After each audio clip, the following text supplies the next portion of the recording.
Hello, everyone, and welcome to Answer the Call with a special guest. Voidy's here from Void Dudes on Hello, everybody. or Voidy Vids on YouTube, Void Dude on Twitch. And yeah, Croncy had a bit of an emergency, messaged me, and I put out the call, and Voidy answered the call for Answer the Call today. So we got a special guest, and I think it's going to be really fun. I've been God, Voidy, you were probably one of my original Twitch viewers way back. I remember your name from the old days. Twerk fan back in the day. Yeah, exactly. And then now you're making YouTube and Twitch content, and I'm one of your biggest fans. I feel like I watch all your stuff. So I thought it would be really fun because I think you've done a little bit of shift in your content because the game and stuff like that, and we'll talk about that. And I've really been enjoying it. And I think out of everybody I could have asked to fill Croncy's spot today, I think you're the perfect one, because I think you've had like a really balanced take on 324 and all the things that you've been doing lately, and I think it's going to be a really healthy conversation. So welcome. For the people who don't know you, who are you? What do you do? Maybe give your brief history. You've been on the podcast before, but yeah. People I've also called in a couple of times. Exactly. Yeah, it's a good time. I mean, I love propagating all things Star Citizen discussion, even though that's not primarily the focus of the YouTube channel. The YouTube channel is really demonstrating gameplay and, telling stories and having fun and trying to be a, dumbass entertainer. So, that, I guess it all kind of started with Jumptown. I was... that's when I started finding your videos. Yeah. I was very enamored with Jumptown, right? I feel like it was the first time that, and I mean, I'm talking Jumptown 2.0. I did experience some of the, the old school Jumptown, which was a glitch or whatever with the code, and the values were too high and stuff like this, which but it was cool, but it wasn't the same, right? Because you weren't actually looting stuff from anybody or anything like that, right? So yeah. And I think just the open nature of it, and the creativity with which you could approach the goal, right? It like, as soon as this is the greatest thing about Jumptown is that it has a goal that many players are competing over, and that leads to just some of the most insane scenarios, right? Yeah. And I know it's time in the sun is probably set. It's not as exciting or hype as it used to be. I think a huge portion of the community is very much over it. And actually, through Jumptown and through Voidy Vids, a couple of other South African Star Citizens eventually reached out to me, and we got along so well. And that's how I met Fair and Nerve, and we sort of started an org. I try and keep the org very separate from Voidy Vids. It's too many complications there, and I can't, I just don't have the time for all of the shit. I do the same with mine. Yeah. I can't. And it's too much. And we just and I mean, obviously the Jumptown gameplay lent itself very well. Jacking ships for the maze kind of a thing. That translated eventually as 3.18 came online. I think piracy is when I was like, okay, cool, time to be a pirate. This is legit. This is very cool. And I mean, warts and all, the state that Star Citizen's in, it's still very much somehow capable of providing these incredibly unique experiences that I don't think any other. And I mean, unironically, right? I know this sounds very white knighty and very, to the far end of the spectrum, but it's like not white knighty. Yeah. I mean, it's insane what is capable, right? And now I just kind of slowly, we follow the game, and we just hope that this vision will get realized, and that the features and the the components that need to come together to make this stuff happen with less friction, and for the game to become a game. This is a very common thread in a lot of your content, right? And yeah, I mean, that's pretty much me. It's just, YouTube stuff, and I've been dipping my toes into streaming. I'm not very good at being consistent with the streams, but I try to be. And yeah, we'll see how it goes for the rest of this year. There's a lot of crazy stuff going on in my life, so I'm gonna keep at it. But obviously life comes first, and we've got a big move coming up and this type of stuff. So that's me. It's streaming will always be there. It's no big deal, right? You got to do what you got to do. But I think your content is the, especially the storytelling and all that stuff is that's gonna be the content for this game going forward. It just Dude, needs a little bit more, you know. I think it was you when we spoke originally, way back when, and I think Tomato also said so. Space Tomato was like, "Man, you guys would just love to make that progression type content that you see with Yep. like DayZ videos." And I Yep. was like, "Holy shit, this is what people want to do." Yep. And I was naive enough to believe that by the time, at least by this time, 2024, we would have some kind of persistent Star Citizen experience that you would always come back to and be able to carry. Not that you can't do it now, but it's not quite the same, right? You've If done it. you, yeah, sure, but it's not like, in DayZ, right? Some of these guys tell the story of the entire experience on the server from day one to like day 100 or day 200. I mean, it's a classic trope on YouTube, right? Yeah. Um, and is Star Citizen capable of that now? I don't think No. there's enough progression, right? And I think Yeah. when we get the base building and true persistence and this type of stuff, then maybe I would love to do that. I was actually talking to the guys and saying like, yeah, 4.0, maybe we try and do like longer form content and things that lead on one after the other. But it really just is the state of the game that I think inhibits us a little bit at the moment. Yeah. And the lack of progression. I think that's actually the biggest thing, right? It doesn't matter, even if the game stays the exact same way that it is today, in terms of getting back to where you were. Because this is maybe a more technical sort of thing and maybe a bit of a pivot, but like when you leave the game, you're always back at your last space station, right? And I think that's maybe. Yeah, I mean, if these are problems that can be solved, or do they even think this is a problem in the first place, right? Like, space is big. I think it should be okay to be able to do this, right? So yeah, when these types of things come online, maybe we'll start seeing a lot more Star Citizen creators transfer to this type of content, right? And I think that's pretty exciting, man. Yeah, I've always struggled personally with the narration of things. Like I feel like I've had some really fun experiences and some really cool stories or things that happen to me, but then how to turn it into a fun video or whatever has been like. I think my last attempt at it was my experience with the engineering demo. It was in Arena Commander, you know what I mean? But it was it was the process of us like figuring it out and being like, whoa, this was cool. This was a cool experience, and so on and so forth. So yeah, was my last real attempt at it, and yeah. Oh, the guys who are on YouTube, I could see what you say. One of them just said because he's uncreative and unimaginable or unimaginative. Yeah, I could see you. So you've already got like a head start, right? Because you've been making content for such a long time. I think transitioning is easier than starting from scratch, right? So I mean, you'll find your groove eventually. Yeah. Just be respectful. That's all I'm trying to say. The game will become a game, and you will find your inspiration, man. I think I sit on the toilet or have a shower and I have an idea and I'm like, oh my God, I don't know where these things come from. And that is usually the genesis of a video. I'm like, oh, cool. That's a good joke. Let's hop on that idea.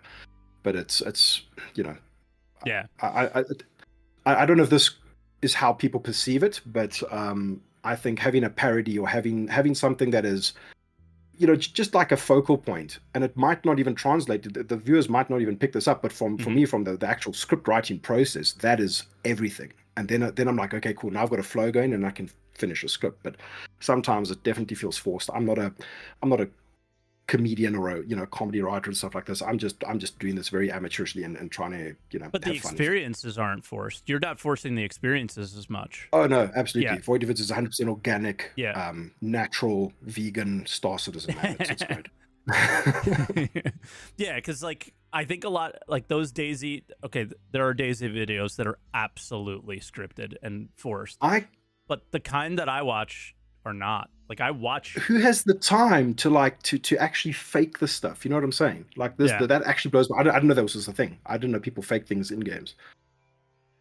I mean, we've had weird experiences in the past of people trying to join the org and like, they're so excited to like be in the org with me. As weird as it is to say this, I'm not that shit is the weirdest. Person, I don't care. Yeah. And they actually try and set up content. They'll be like, oh my God, get on Discord, guys. I just found a reclaimer. Like, come, like let's park these guys, kind of thing. And they'll like hide on it, or and then they'll say like, oh, we're doing this for content, kind of thing. And I'm like, I play with Fair and Nerf because we just want to play the game. We want to we just want to play the game, right? We're not actually doing anything for content. Everything that I experience with them from a piracy perspective or from an org perspective, I just hit the record button. And whatever, you know, if I look back at that footage and be like, cool, I can translate this into a video, and that'll be great. Yep. Yeah, the thing that I look for is, there was one specific DayZ video, and you want to know something funny about like what you just said? Me and Burks played DayZ together like 2 weeks ago, and it was fun. The guy that we found in the game that we thought was organic was a fucking viewer, and was just doing it for content. He did the exact. It kind of makes you feel weird, right? It kind of, Yeah. it just kind of disrupts things. I don't know. It's weird, man. Yep. He didn't say anything until after we were done, and then messaged me later and was like, that was me. And I was like, awesome, it was fun, but fuck, I thought I was having an organic experience, you know? And that's kind of what's special about DayZ. But no, like the inspiration that I've always had, it's this DayZ YouTuber, his name's JLK, and he made he's legendary, and I employ everyone here to watch the JLK taxi video. He made a taxi service in DayZ to bring people from the coast up to like near where you would like fight and compete at the like airfields and stuff. And it was amazing. It was the stupidest like idea. So he went in there with an idea like, I'm going to do this thing, but then organically how it came about and how the server like engaged with it, and the stories that they told, it might have been scripted, it might have been not this one, but it was amazing. And it was just like, oh my god, then all the ideas started rolling through my head of what I want to do, and in Star Citizen, all these cool things that we could do. Look at this sandbox that DayZ provides. We have a sandbox, right? But what Star Citizen doesn't provide is the idea of like, oh, you died, you lost all your stuff, right? Like you die, you lose some of your stuff, but that stuff is the less meaningful thing. Your ship you still have, right? And then all the idea of like, I have this place that I really want to or need to get to play the game, and then everyone was buying into it. Money mattered, and they were building bases, and people were trying to raid the base. Like it was there was so much more to that sandbox, that the idea of you can tell a story from a start to an end. And without things like Jump Town, or without being extremely creative, I think it's kind of hard, right? Like you could tell in Star Citizen a story of, I went to Jump Town, or Jump Town's a bad example because you can tell a bunch of different stories with that. But like you can only tell the story of, I mined Quantanium once, you know? Yeah. And I mean, that's the thing, right? Are there going to be supporting systems? I don't want to go too heavy into Star Citizen, and I'm quite enjoying the DayZ chat, but like there has to be more surrounding mining, and your journey of becoming, a F tier miner to the S tier miner. What does that journey entail? You know what I'm saying? And like, is it possible to experience this with, I had a run in with pirates, and then this happened, and I stowed away on this ship, and then I ended up in this other system, and I had to make my way back to my ship. The potential is insane. And we always, most of my videos always end up with some kind of waxing poetically about the potential, right? Yep. And it's we'll get there one day, but DayZ's a very special thing, man. I can still remember my first real bit of like emergent gameplay, whatever you want to call it, back in DayZ. And I mean, I played the game not too ferociously back when it was kind of I had a couple of friends, okay, let's check out DayZ. And I remember just the first time I ever encountered another player, I was just like in a back then it was you'd get like little convenience stores, and those were usually known as good places to get some decent food and stuff like this. Yeah. And as I came around the corner, there's this guy just standing there, and I was behind him, and I was just like, hey man, like, I'm behind you, please don't shoot, because every encounter had been hostile, and this was the first time that I had somebody respond to me, and he was like, okay, cool, dude, like I trust you, like, let's go, bro, grab this stuff, I've got a bunch of buddies, they're hiding in the tree line, join us. So we joined up, and we like ran for hours, and we eventually got to like some derelict construction site, and then another group of people found our group of people, and we just had this massive war. It was perfect. Like, I can't remember all the details and stuff, it was ages ago, but it was so, playing something like Battlefield after playing something like Half-Life 1, where it's like it's a scripted series of a linear experience through a game, and you've got a helicopter that will always crash at this point in time. And I mean, this is basic stuff, right? I'm not talking anything amazing here. But then you go and play a game like Battlefield, and now every time a helicopter explodes, it's a player-owned helicopter, and it'll fall and explode and do something in a different way.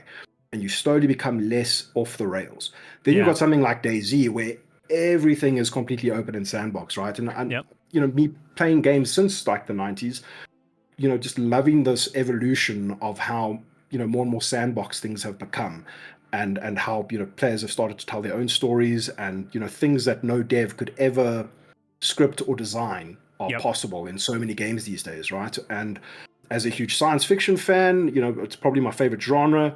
Star Citizen just encapsulates all of this, and we just got to kind of hope that it gets there, right?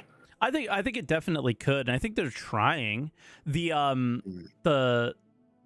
mean, to talk about the sandbox thing, the next level of that is the problem is it's not as immersive. Is for me is Eve. That's what I'm like blown away by, the level of depth that Eve has in terms of everything that I do has like a meaningful impact on the world that is there. Like if I make a bunch of ammo and somebody buys it, like that person's using that ammo somewhere and I created it. Just everything in those kind of sandbox games are created by the players. Nearly everything. There's some things that aren't, but it's just, it's been mind blowing and it's been super fun. But Eve's very like, well, I'm super zoomed out and I'm just clicking buttons on menus. So like the immersion factor is not mega high all the time. Sometimes it's wild. But it's the greater picture, right? Of what is going on, what does all this mean? Like, because I mean, Eve, I've got a friend who has hit Eve hard over the years, and he's just like, "Well, dude, I could tell you stories, man. Like, I could sit and we could talk for hours of the crazy shit that it's got on Eve." And I barely know, some of the more popular ones where guys like infiltrated these massive orgs and betrayed, and it's like these insane stories, right? So 100%, man. If Star Citizen can tap into like 5 or 10% of this type of thing that's possible in games like DayZ and Eve, and then we'd be already in good shape. Yeah, 100%. And one thing, like for the people who are listening to this, we're both content creators, right? But so we may sound like we're having a content brain perspective on what needs to come to Star Citizen, but if you're able to take Star Citizen and have a organic, random, cool experience that you can also tell a story in, you have a game that everybody has a random, cool experience that you could tell a story in to your friends. Like it's not just about content. And I think that's what makes sandbox games really special, right? Even like Valheim, playing with Noodle. It's not even a multiplayer game. Like it's not even like a PvP game, right? But the fact that it's sandboxy enough that the random things that could happen were super fun, and those streams were awesome, and I can't wait to jump back in and at some point with that. So it's the first time playing Valheim is for me, it was like a top 5 gaming experience ever. Like when all those, because I feel that their progression system was just perfect, right? And I always liken it to because I mean we've seen these survival games that are like a dime a dozen on Steam kind of a thing, and it is insane, right? And I've got a lot of friends who love these survival games and they want to play them all the time, and I'm just like, no, dude, like this is not for me. Because you open up your inventory and you've got like 9,000 types of scrap and 3,000 types of candy wrapper paper, and it's just it's this overload of like UI elements that is always in some kind of like grid system that kind of is just overwhelming, and I can never get into them, man. And then Valheim came along and it was like, okay, cool, we're going to try and it's more like the StarCraft approach to like unit design, where it's like your Marine never goes out of fashion, right? There's always going to be there are builds that need Marines, even though they're the lowest unit on the tier list. Arguably not so, but you know what I'm saying. And Valheim seemed to make everything matter a little bit more, so you're not just like throwing this insane amount of like junk that doesn't matter. Even though I think by the time you get to Ashlands, there's a lot of shit that you don't need. But it feels like it really honed that experience and made it very what's the word I'm looking for? Like it just like perfected that crafting survival experience for me from my perspective, and like no other survival game comes close for me now, man. It's Yeah. insane. Like we played what was the name of that game for like one session? I never got back into it. I wish I played more with you because I was trying to play Valheim and that at the same time, and Valheim Mm. was just better, you know. Oh, we played it, John Shrouded. Yeah, Enshrouded's it, good, it but it just wasn't. It yeah needs the amount of time that Valheim has. it also came out at a very awkward time. There was some other massive release that came out alongside Enshrouded, and it just got like eclipsed by some other game, and I can't Yeah. remember what that game is now. Ooh, I see chat mentioning 7 Days to Die. I really liked my experience in 7 Days to Die as well. There's so many I, good games. I think I use that as one of the examples. I played it with a couple of friends, like one of my survival junkie friends, and I was just like, "Man, what is the guys? What are you making me play here?" Like, Yeah. I I couldn't get love into that it, man. game. I love that game. I thought it was cool. I just love the game where you take one basic ass item and that item has like this insane chain to get towards like some badass Mm. item, and it's like I keep looking at mining and like RMC. I hope RMC is like 200 credits at some point. But the idea of these really low value, easy to get things that are a part of the really hard and difficult like end game kind of crafting type stuff. Yeah, so like RMC is more like a crafting resource than just a commodity kind of a thing, right? Yeah, we need to get out of commodities as a Mm. thing that like we're buying and selling on the stock market, dude.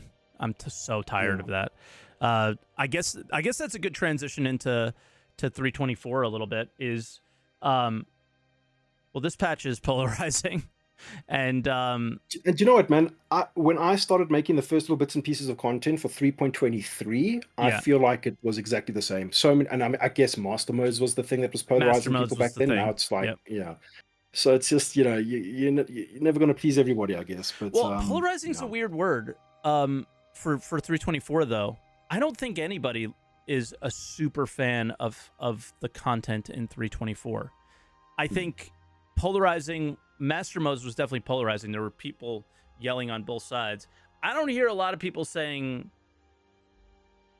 insane good things right now about 324. I think like I'm really enjoying certain aspects of it, but I can't defend anything full So, all the way, you know? so I want to touch on.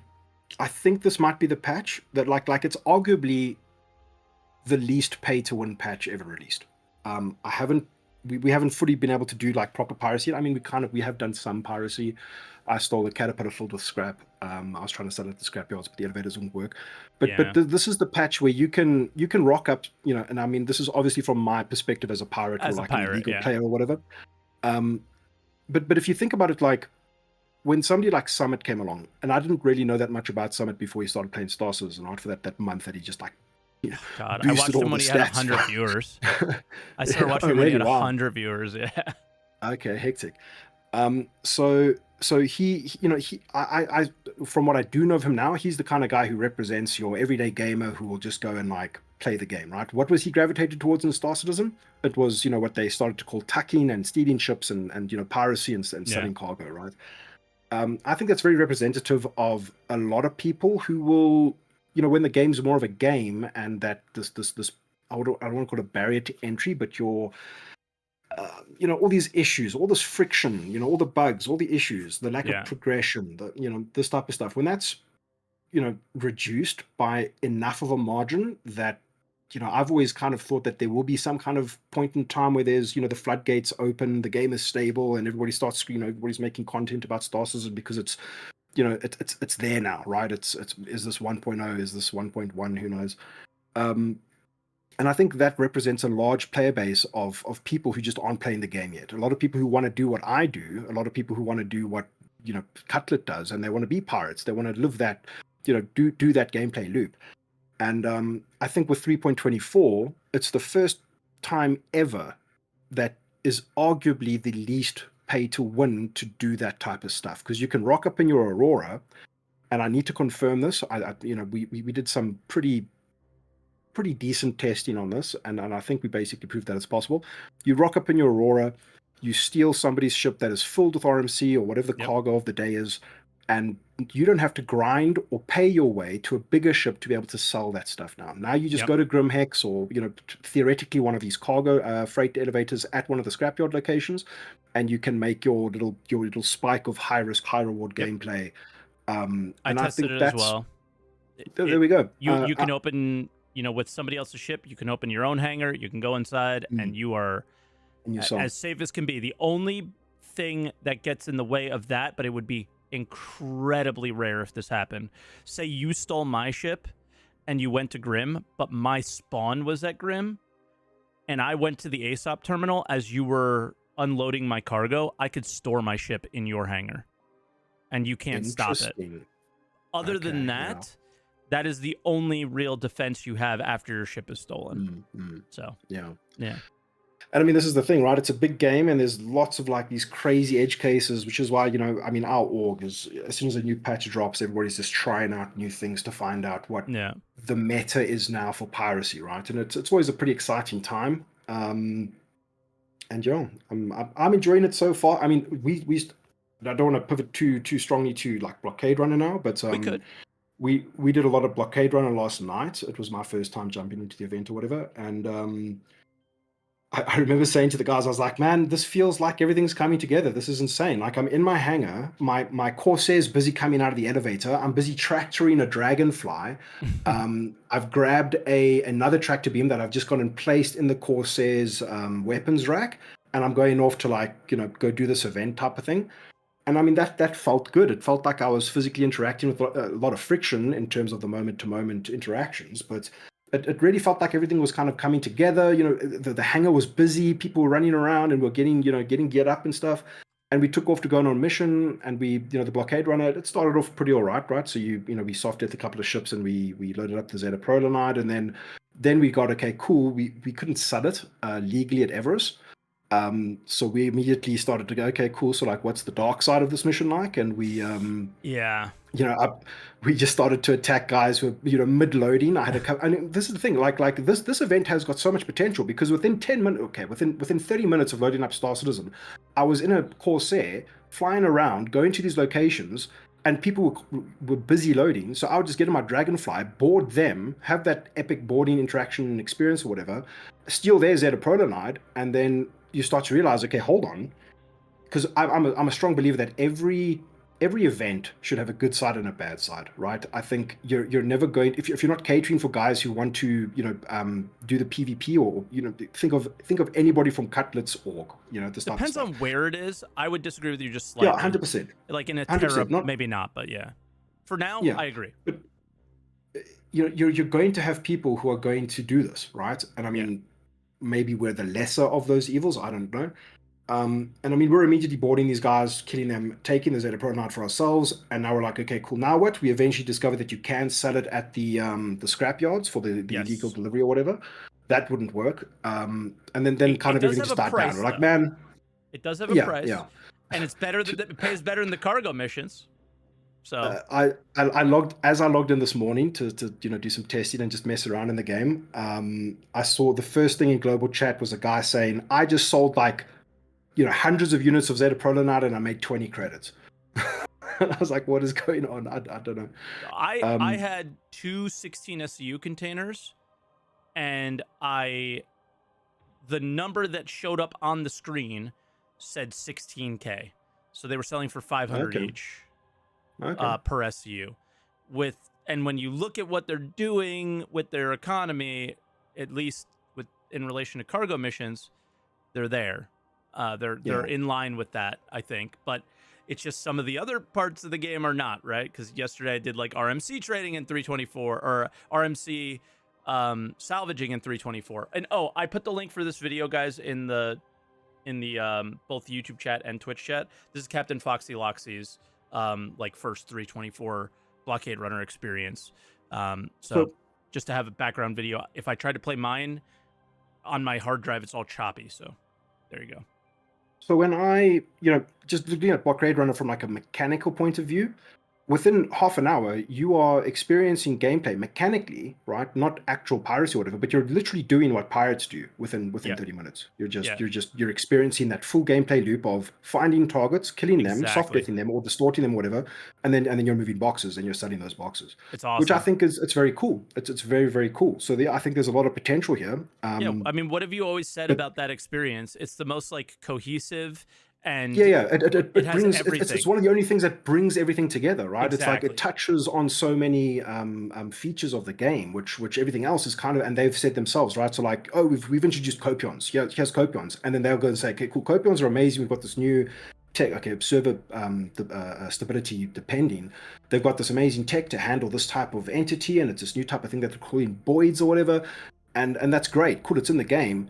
Yeah. But then they'll go and say, okay, cool, we realize that this thing exists in complete isolation of every other feature in the game. You're never going to, now we start seeing some stuff with the pyro preview type stuff that we've been seeing. And it's like, oh, cool, this asteroid base is going to have copions on it, kind of a thing, Yeah. right? So, And they're doing we're starting to see some kind of crossover. for sure, and they're doing tiny little bits of like, I think we got debated a little bit at CitizenCon last year, unfortunately, but like there was a lot of talk about progression, reputation, crafting, this, that, the other thing. And if you look, I don't know if this is a 324 thing. I don't think it is. I think in 324 they fixed a lot of the tooltips. If you go to a cave, or honestly, if you go to any outpost and open a container, there's a lot of that cave, like the things you would find in caves in those containers. But the tooltips now, you can read the entire description, and every description has a crafting use for every single item. Yeah. All of them do. Something about like nano something something. I remember reading something Yeah, about that. on the Copians, it was like you can make bone structure with it. There's like even the poop from the caves had some crafting purpose. Now everything does. So that is interesting, right? But I mean, it doesn't. that But it immediately makes doesn't me do think like, what these piracy yeah, experiences for like sure. are doing yet. Yeah, but It just shows like, their intention. To have a strong puff of hopium, like that's the kind of thing that makes me think, okay, cool, you're a what's that ship? The Endeavor. You're an Endeavor enjoyer, and you're setting up for like a long-term sort of gameplay loop where you're going to take your Endeavor, you're going to land on a planet where there's like a dense copion environment, and maybe for like maybe your next 2 days, that's your You're gameplay. farming. You're gonna Yeah. chill, and you're just gonna farm copions, and you're gonna get that, a threshold of that particular resource, because you're gonna, plug it into whatever system on your ship, and turn it down into that base component. Then you're gonna go somewhere else, and now you're the guy with all the base mats, because you've dedicated that, like, and this is like your low tier gameplay for this, like, resource gathering or something.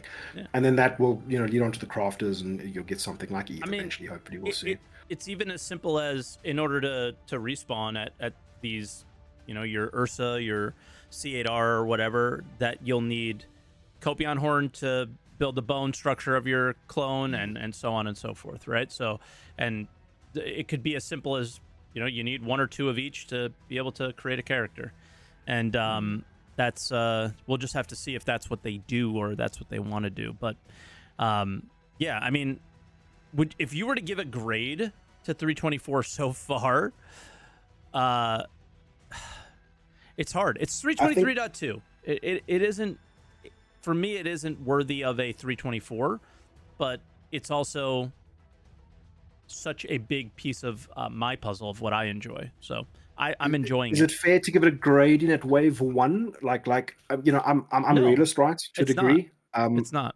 How much drastic change are we going to see between wave one and live? Like, this is it, right? This is how things are going to work, just less buggy, hopefully, right? Touch wood. Yeah. So I guess you can kind of look at it that way, and kind of give it a grading. In terms of stability and stuff like that, I haven't been able to go out and do stuff properly in this patch so far. Like, I've had one or two okay-ish experiences. I mean, it's a solid 6.5 out of 10, I guess. Okay. Like, it needs time in the oven, kind of a thing. It's Yeah. very buggy. I think the biggest thing, and this is what I made an entire video about, was just the the interactions with the kiosks now, right? It's like how you're equipping your character and finding out, okay, what is actually the most efficient way? Because I mean, sooner than later we're going to be in a piracy situation or a jump town situation where you die and you want to get reset as fast as possible. What is the optimal flow to do this, right? What is the, and not even what is our optimal flows as you know, people playing the game trying to figure out the best way to do things. What is CIG's ultimate intended Goal. experience for Yeah. this type of thing, right? Like simply just equipping your character. It's kind of, it's all over the place, right? It's not perfect. It works, but it's not perfect. Um, and then I think there was a video recently by a guy named Core Gameplay who was He's like, okay, cool. awesome. What is the experience of looting bunkers now? If you want to do bulk looting, what is this experience? And I can't sit here and say, yes, this is what CIG intend this experience to be like, right? It's like It's horrible. jankily putting things off, and they're, you know, they're appearing and physics exploding all over the place. It's, and there's many ways to skin the cat, right? You can strip down naked, drag all that stuff into the box, then loot that and equip everything, then strip down. You know, there's easier ways to do it, but again, what is the intended experience, right? And we see a lot of you know, sneak preview type stuff where you've got all the armor in what do you call them, like the armor cases, the armor, you know, the armor drawers and stuff like this, right? And that the fact that these little green boxes are temporary, right? Yeah. So who knows what it's actually going to be like one day. So yeah. Yeah, we got a little sneak peek of the armors at the pyro hat, like our base, the Yeah. base building thing, like their intention. We got to see a little bit of it. Yeah, The suit armor lockers closets, there. yeah. Yeah, but I'm kind of with you. For me, it's still 323.2, but it's but cargo missions are. I'm dying for what they build into. Of course, I'm always looking for what's next, but I really have enjoyed, and with Blockade Runner included, everything around the mission side of the flow of like, all right, I accept this mission, I go to this place, I grab these boxes, but I also know that there's a number of other missions that are near this place or at this location and go to the same place that I want to go. So how efficient and fun can I make this for myself? Like how many missions can I take at once, and can I get this done quickly and all that stuff? I find that to be super fun. The Blockade Runner flow worked perfectly, right? I knew we were going to go. We need to soft death these enemies. They gave me a marker. I went to them. It just worked, right? And then what was even better is if I had to jump away or run away, the markers were there for me again. And so this is just knowing the background of Elliot telling me how it worked, was the markers don't go away until all the boxes are looted and out of there. So you can soft death a big ship, which unfortunately we can't get to. So we could talk a little bit about that. Is Blockade Runner doesn't work. So what you could drop up, I guess the first person to drop off boxes is the only person to drop off boxes. So it starts off in there will be small ships with around maybe 30, 40 SCU of cargo on them. You need to deliver 15,000 SCU of cargo to finish this mission, right? It's a lot of cargo. Our servers, we saw one with about 600 and one with about 300. So people were able to do this. Yep. I sure as I hell had wasn't. 775. There you go. And now, I wasn't able did to you think either. that was the threshold to start seeing? Did you see medium markers, or did you Yes. only see small? So I was on medium markers. And Okay, so we theorized that as it progresses, you start seeing bigger ships, right? Yep. Yeah. And Elliot kind of pointed that out, that down the line, the last I'm assuming it's after medium, but whatever the last thing is you need a big ship and you need protection. That's what they said. Okay. So we'll see how the AI perform. But how do you feel? It was weird for us. Yeah. Go ahead, and then I'll ask this question. I was going to say, dude, you said, how do I feel? And the thought just lost my brain. You said so you for carry us. on. Does that bring it back? I think I was going to say something about like we went from small ships to medium, and then I remember saying like, oh man, these mediums are now freelancers. Like that's so much bigger than a Cutlass. Yeah. I just thought, that's a bit funny. They had 32 SU containers in the Freelancer. So it kind of made it a little bit different. But that's where my experience stopped as well, unfortunately. But what I was going to ask is, how do you feel? Ninetales Lockdown was this is the spiritual successor to Ninetales Lockdown. Ninetales Lockdown was a PvP event. This is not a PvP event. You can, but it is not at all. How do you feel about that change to it? I feel like some people are going to be pissed, but it's there is an unlawful side of the mission. So, and I think there should be, to be honest. But I mean, that's my perspective. But you know, it's weird because we were like, okay, how do we do this illegally? And we start, what's the word? Ambushing people while they're doing the thing, and we're just capitalizing on the progress that they've made. Now we've just got to kind of quickly, you know, move the boxes and off we go. Which is, I mean, it's a dick thing to do, right? Can I cut you off? But, when you take were you able to get the unlawful mission or no? So Fair was able to get the unlawful mission, and he held it. I need to check with him if it was a priority mission or just the same unverified delivery mission that you saw. Yeah, because he got a crime stat 3 or crime stat 2 eventually, and he just said, "Cool, I'm crime stat. I can get the illegal version of the mission now." And we're like, "Oh, cool, this is exciting!" Nice. And then it told him to go sell at Reclamation Disposal Orinth on Hurston, which is like Hurston's scrapyard, right? That's Hurston's Brios. We went there and we could not sell the boxes for the life of us. We tried everything. We tried calling the elevator, you know, sending it down, chatting to the kiosk. I even tried like sending the elevator down, and while it's going down, throw the cargo onto it to see if it would like register it. Like we tried absolutely everything. It would not work. But then the funny thing is, like from a design perspective, you've got people who are going to interrupt the other player's gameplay, right? And I mean, as horrible as it is that we do this piracy stuff, I still want the game to be fair and balanced, right? I don't want every piracy encounter to be a cakewalk. I want to, you know, we want to have gameplay for our loot, right? And it's funny because everything is within the vicinity of Hurston or within the vicinity of Everest Harbor, but you're going out of Comaray range, and that's where players might jack you for your Zeta Prolonide to go and sell it illegally. But there's no Comarays there, so you're not pressing charges against any of the guys who are being asshat pirates and stealing from the lawful players. So I don't know how you would make this make more sense in terms of a good and, you know, an unlawful and a lawful player perspective who both want to just do the same event, but at opposing ends. Right, so I just thought that was a bit of an oversight. Yeah, the reason I asked all that, and Nerve, one of your guys, is letting us know that it was a priority unverified mission, not the one that I had. Okay. So that's why they were probably able to hold it, and mine just fails instantly. So did you just have a random delivery mission for Zeta Prolonide, coincidentally? Yeah. Okay. And it still didn't work. Yeah, and the next question that I asked that I thought is super important is, when you do take that priority unverified mission, can you see the locations of the Zeta Prolonide? Because Fair could not. He said he couldn't see. Good. So we were like, okay, cool. So now you've got to have some guys who are playing good, but they're actually pirates who are just, you know, getting targets for the guys who are, you know, bad. But I feel like it's a bit rough for the lawful players, because you've got guys in uncommorade space who are never going to get crime stats, who are ruining your intended gameplay, right? Yeah. Ruin is a strong word. Space is a dangerous place from up. Yeah. But they will, you're speaking for them. Like, they will feel like their experience was ruined. Yeah, while you will feel like your experience was enhanced. So, you know, emergent, bro. There's winners and losers in life, guys. And some people, unfortunately, you're going to be the loser sometimes. I've definitely been on that side plenty of times.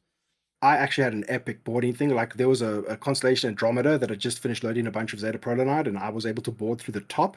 After he nearly like squashed me like a bug, I was able to board. And then I'm running around. So I took out the pilot. I was actually hiding in the back where the Merlin goes. Yeah. And this dude like runs in, and I'm like, "Oh, I'm sorry." And then I shot him or whatever.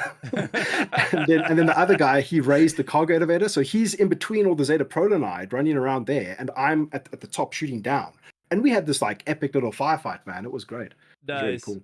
Nice. That's cool. But yeah, so it's like it can be a PvP event, but it was the previous one, like, it pitted two sides against each other. Now it's like it's more of the, if you wanna, you can. But Ninetales Lockdown.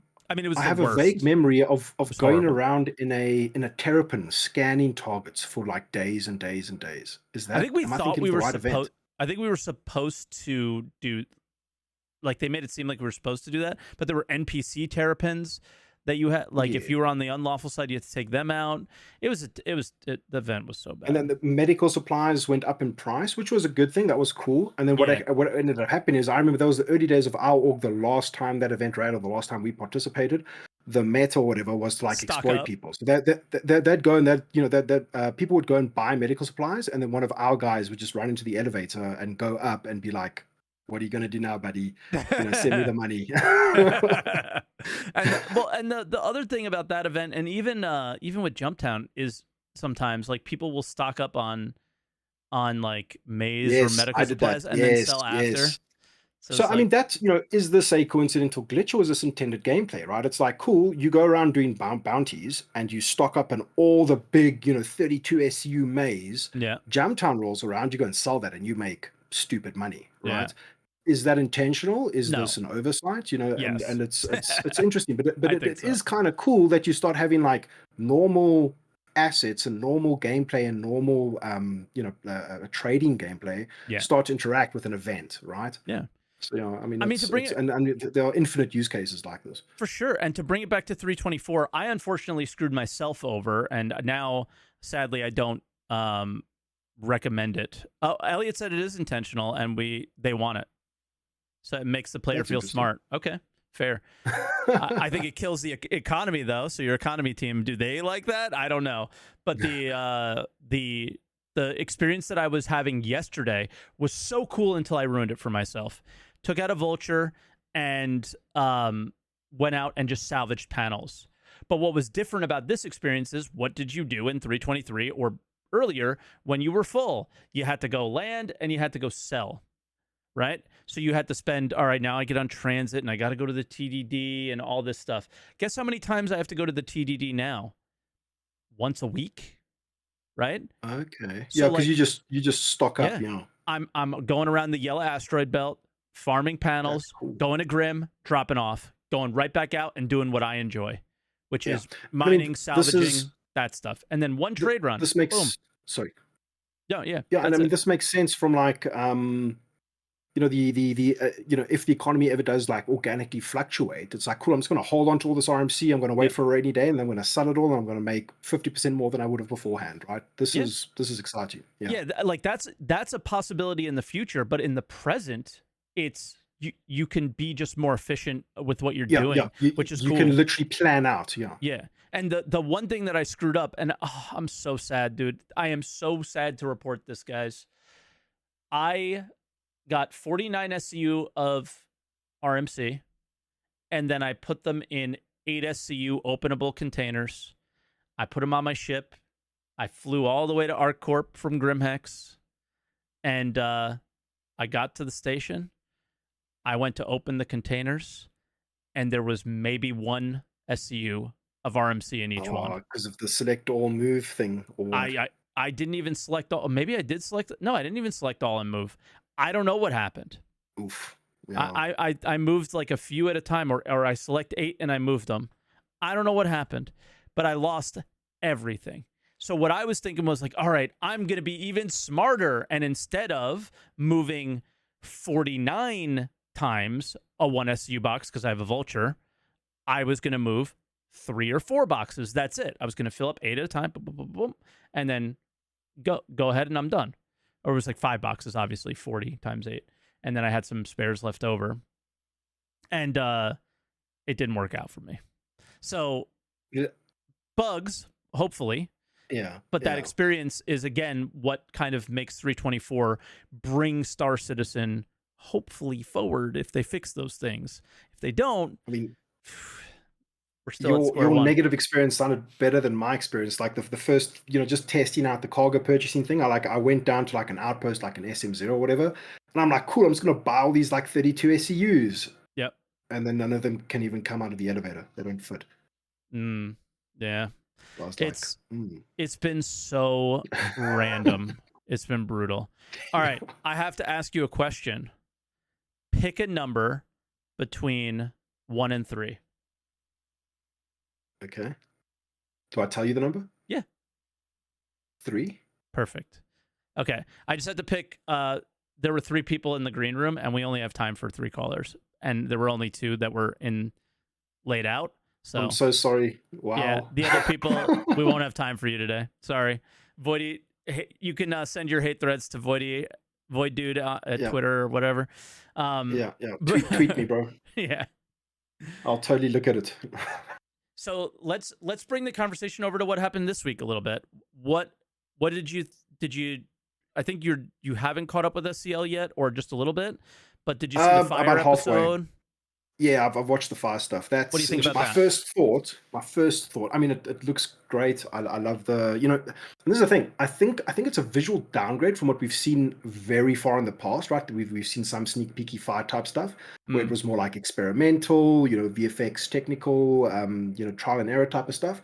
This I think looks great. It looks better than I thought. Like if I saw this in game today, I'd be like, wow, that's pretty cool. yeah. It doesn't look as good as some of the earlier stuff that we've seen, and I'm totally okay with that, man. I just want this, and what I really enjoyed about this was how he was the one guy, I think was a French guy, and he was talking about the data, how intense this is data wise, and how they're trying to keep it performant and stuff like this. And Yeah. I hope that this starts allowing people to realize, like, absolutely everything that you're doing in this game is killing the servers, right?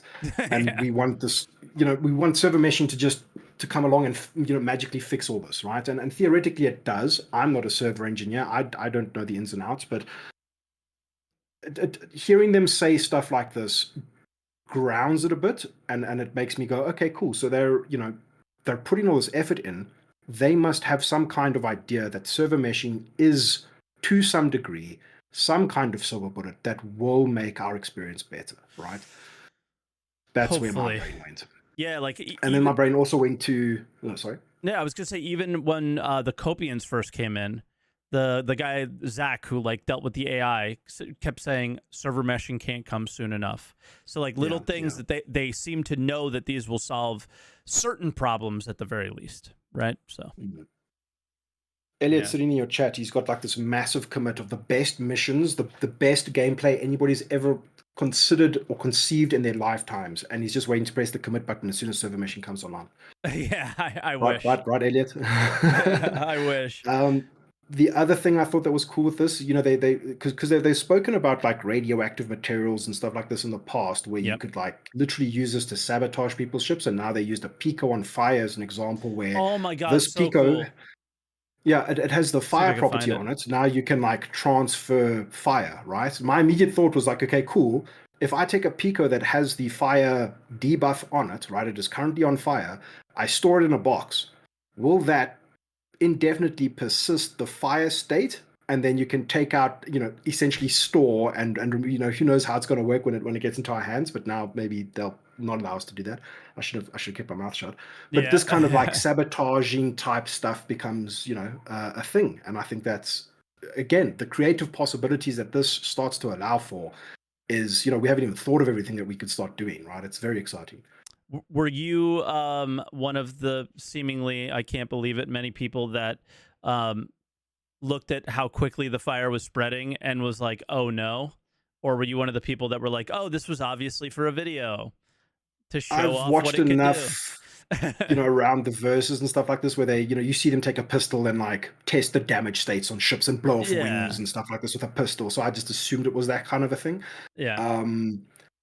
I would go against you on that, and like, they're showcasing this to like, thousands of people, and they've got a guy busy shooting the pistol. I kind of wouldn't be surprised that people would think that kind of shit would just start the fire. I was thinking, okay, the laser obviously heats it up to a point that this, special space material just, spontaneously combusts. Maybe there's a law reason. I don't know. I think people can find the justifications or whatever. But I would be less harsh on those guys. But yeah. Yeah, no, I like Jared had to make a clarification on SCL about it. It was crazy. Yeah, for sure. Yeah, I mean, obviously you're going to get like 1,000 Spectrum posts spun up all at once, being like, "What the hell are you guys doing?" They fired 4 shots and the wall got on fire. Come on. I mean, what should a railgun do internally now? This is exciting stuff, dude. Like, true. if you've got more heavy arms type stuff doing, like again, man, it feels like every update is just more foundation for like this game that could be a good game one day, right? And it excites me. it excites me and I hate it all at the same time. Yeah. I wish the foundation would come first and then you added these cool elements to it. That's what the sheer Mm. what it the last sentence you said is 2024. It is so many cool features that if they ever decide to do the basics, they have a sick game on their hands. Yeah. Sick game I on mean, their hands. this is all I want, man. I want them to give players valid reasons to jump into the game on a Yep. regular basis, right? And Yep. like, what does this even look like? It's more complicated than we think, you know? Of course. Yeah, this is not easy for them to do. No one's claiming that. Yeah. Like but I'm not asking, and I never asked for them to make fire. I asked for them to Yeah. like, Yeah. I don't know, add some fucking characteristics to some armor, man. So when I loot it, I get excited. I'm not asking for Yeah. anything Yeah. crazy, you know what I mean? Then when you do the Yeah. fire stuff, it's cool. Yeah. Have you gone hunting for night vision scopes yet? Not yet, but I because unfortunately, like I played the first Evo patch, I experienced them as they are already, so it's not something that Okay. I've been super like. My hunt Have you was found them in the PU, or did you just get them in Arena Commando? well, they were in Arena Commander, so that was the only place that I've seen them. But I know that just go to distro centers. That's where they probably will be. Yeah, because I mean, I found a low light version of a standard 2x scope, Yep. and I could not enable the night vision feature. I went to the options, and there's like a broken character string for a definition of like ADS interaction or something like this. And I Mm. was like, oh my god, this is how I'm going to be able to turn on night vision. This is insane. And then I I pressed forgot the what button. button you I had to press. bind it to like it was bound to like shift or something. So it Yeah. was duplicate bound with hold breath. So Yeah. then I quickly went and like bound it to Z. So excited, I'm going to get night vision. I press the Z button, and it zooms in this. It plays a sound effect, and it goes, bzz, and then it zooms in slightly more. And then you can toggle that button, and there's like a secondary zoom thing. I'm gonna make a video, man, like little funny things that I found in Okay. 3.24. I experienced it how it's Weird. supposed to work. And Oh, it was an really? Evo, yeah, but it was just an Evo, so we couldn't show them. I haven't experienced it in Wave Yeah. 1 how it's supposed to work. And yeah, you just press shift, and it just the light, you hear a sound, and the light turns on, the light turns off. That's it. And like The light is in like the night vision scope turns green and bright. correct. And it's Okay. light enhancement. So anywhere there's Hmm. light, it enhances that light. If it is pitch black, it doesn't work. And Okay. I hid in I'm sure you've played some Star Marine. You know, well yeah, we've definitely played against each other a few times. The Station Damien. You know the main Mhm. room in the center, and then Yeah. you go to the back towards where you have to go up the stairs and they wrap around up on the Yeah. there's like balcony. So there's a corner right before you go behind that wall that blocks the stairway. If you go to the right side, there's a corner that's like pretty dark, and you can't see me as a character if I'm crouched in that Interesting. corner. But if you have the light enhancement and wave by it, you see me. And it was like, ooh, this is cool, man. Like it was some Okay. cool shit. And then even the laser beams and the bullet traces, you see them going through, and they brighten everything up. We flashlighted into it, and it blinds you.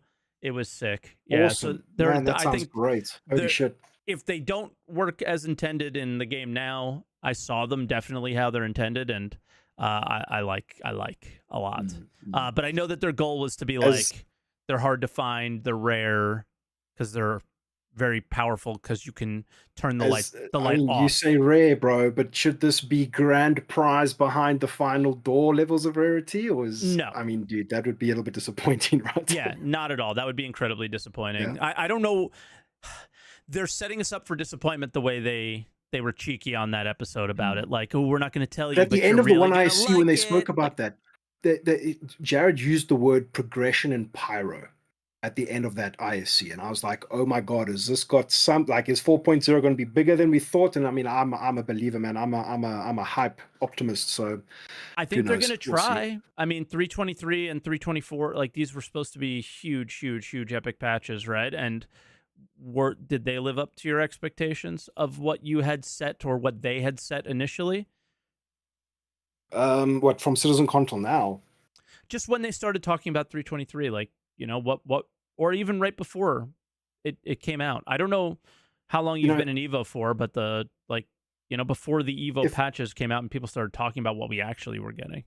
Yeah, I mean, this was my first time actually doing Evo things. Okay. Like I missed the previous one, so I was able to jump in and not load hangers, not load ships, not do any of the stuff that you're supposed to do. And I mean, it was very rough going. Yeah. Um, in terms of am I content with what we've got so far? Well, I guess the question Um, is, if you're like, when you're going, hey, is 4.0, I think 4.0, I'm a believer, it's going to be great. Were you a believer with 323? 323 for me was just the excitement. The thing that I cared most about was that the light fighter meta would come to an end. More ships became more viable. And you Yeah, can arguably look at that and say, okay, well, then the game's just becoming more pay to win because my $75 Gladius is no longer going to compete against the, $600, whatever the fuck ship, Um, and I love that, even though I would agree Master Mode is not perfect. There's a lot of nuance that probably needs to be thought out and sort of, skill ceilings raised and all this type of thing. for sure. That's just balance and tweaking that'll come with time. But as it is now, this baseline Master Modes experience that we've got, for me personally, I'm not a sweaty dogfighter PvP boy. I, Same. I enjoy it. I'll a lot of people like get upset with me in streams and stuff, and they say, "Oh, how can you enjoy this dog shit?" It's essentially just a race to get your cursor, your crosshair onto DPS the other guy, race. and then you win. It's a You're DPS a race. turret. But but a lot of the guys who are analyzing this stuff and going ham on the state of things, they're always thinking of it in like a not always a 1v1, but always like in a very arena commander mindset, or like, what is your average experience in the PU that you organically come across actually feel like? In master modes, I would argue that this is heightened, right? We come up against a variety more of different ships now, right? Like Yeah. I came up against a Connie and I was in a Cutlass and I got deleted. Um, and it's you'll have it, and I think it speaks nicely. It's actually proof for what they've said in the past, where your preparation matters more. So it's Yep. like, okay, cool guys, what are we going out now? Our piracy group is getting set up. Cool, I'll take a Corsair, you'll take an F7, and you'll take a Cutlass kind of a thing. And the bigger that gets, the more it's kind of, it's like playing Total War Warhammer, or like you've got your points based system. It's like, okay, cool, Yep. what are you going to bring? What am I going to bring? And Yep. that decision before the engagement even begins is what's made or broken the fight. Is this good gameplay? Is this bad gameplay? How narrow or how wide is the corridor by which you get to mess around within that, right? So it's like, oh no, I chose the F7A, you chose this ship, I automatically lose. Okay, bad example because that's a pay to win ship, but you know what I Yeah. mean? It's like cool, make preparation and fleet setup matter for an org or a group or Yep. whatever, but then allow the skill to enter in and kind of tilt the balance of the scales as the combat goes on with like smart decision making, or Yeah. I don't know what it is, Like, but I could give an for me Eve it's example I'm on this. happy. I can give a slight Yeah. Eve example. Yesterday I was playing and I was just trying to do a daily goal in the game, which was kill 25 NPCs or whatever, right? So I take my ship out that can do that, and boom, somebody came to kill me. So I thought, but the ship that they were in has no shot against me. None. And he stood there because basically there's like rules in our alliance or whatever. Like, I'm in the biggest alliance in the game or whatever, right?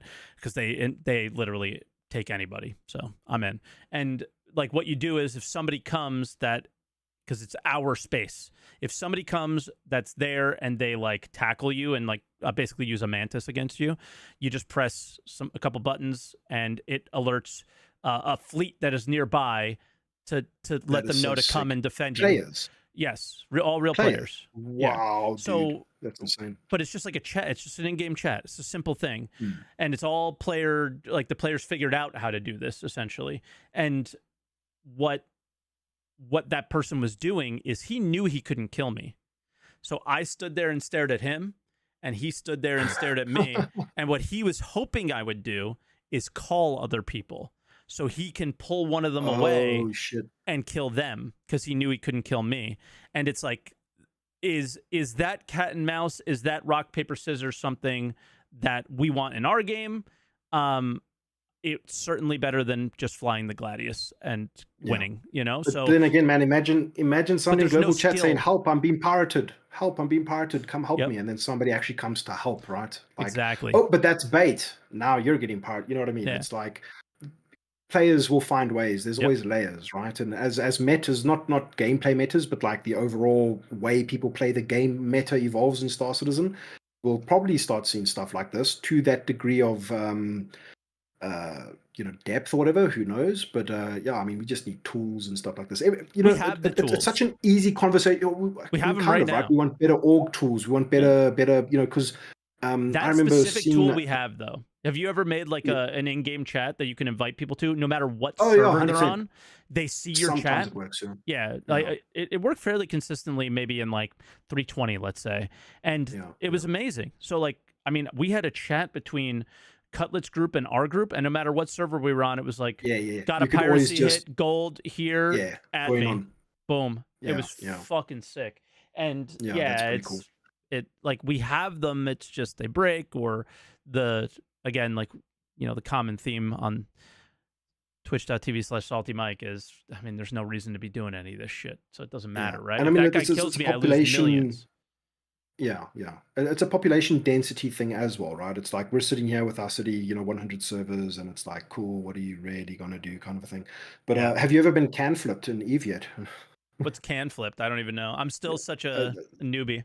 So apparently that's a parts dude. So when you're busy like mining ore or something like that, you can't carry it all at once. So you basically fill these cans and then drop the Oh, cans and I then don't do fill up that. and then drop a can. And then some like absolute asshole, it's like one of the worst degenerate things you can do is you just fly past this miner and grab the cans and fly off.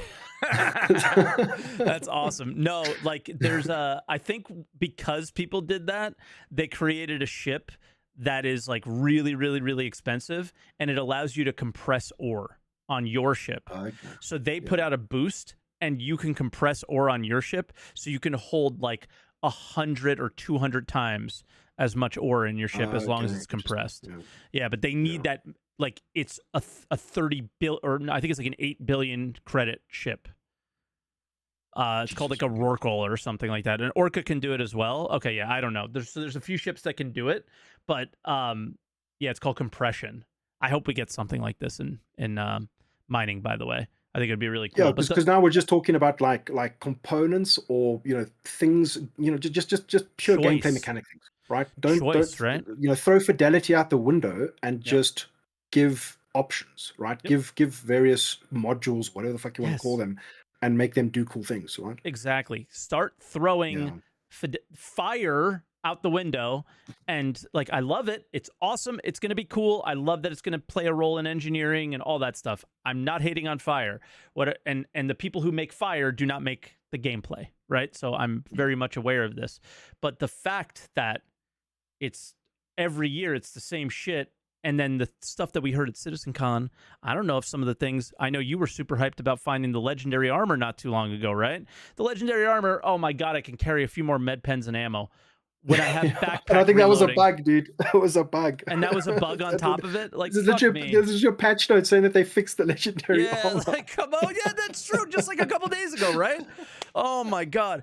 Yeah. It's like, come on, guys. They talked such a huge game at CitizenCon about the armors. I said it every day after CitizenCon. The thing that I was super hyper focused on were these armors when they come in the game. How do they differentiate from the way we had been doing things for years?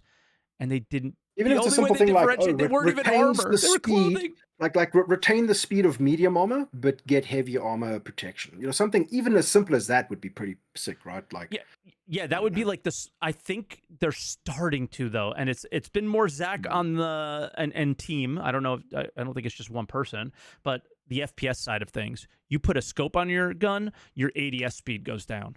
Like, just you can see percentages now on the tooltips. Yeah. Exactly. So the give and take needs to start happening, but it can't just be medium armor, light armor, heavy armor. I want to go for Duster's armor for a reason. What are those reasons? Do I lose water slower? because I'm, Yeah, a because you're like a Daymar Fremen from enjoyer. Dune. Yeah, Exactly, that 100%, kind man. of stuff, Yeah. right? Like, just Now you're thinking, guys, take notes. This is good stuff. I've been thinking. That's all I do is like that. It's my most like I know everyone's like he doesn't play the game or whatever because I don't want to play the current game. I want to play the game that I have in my head, I guess, or they have in theirs.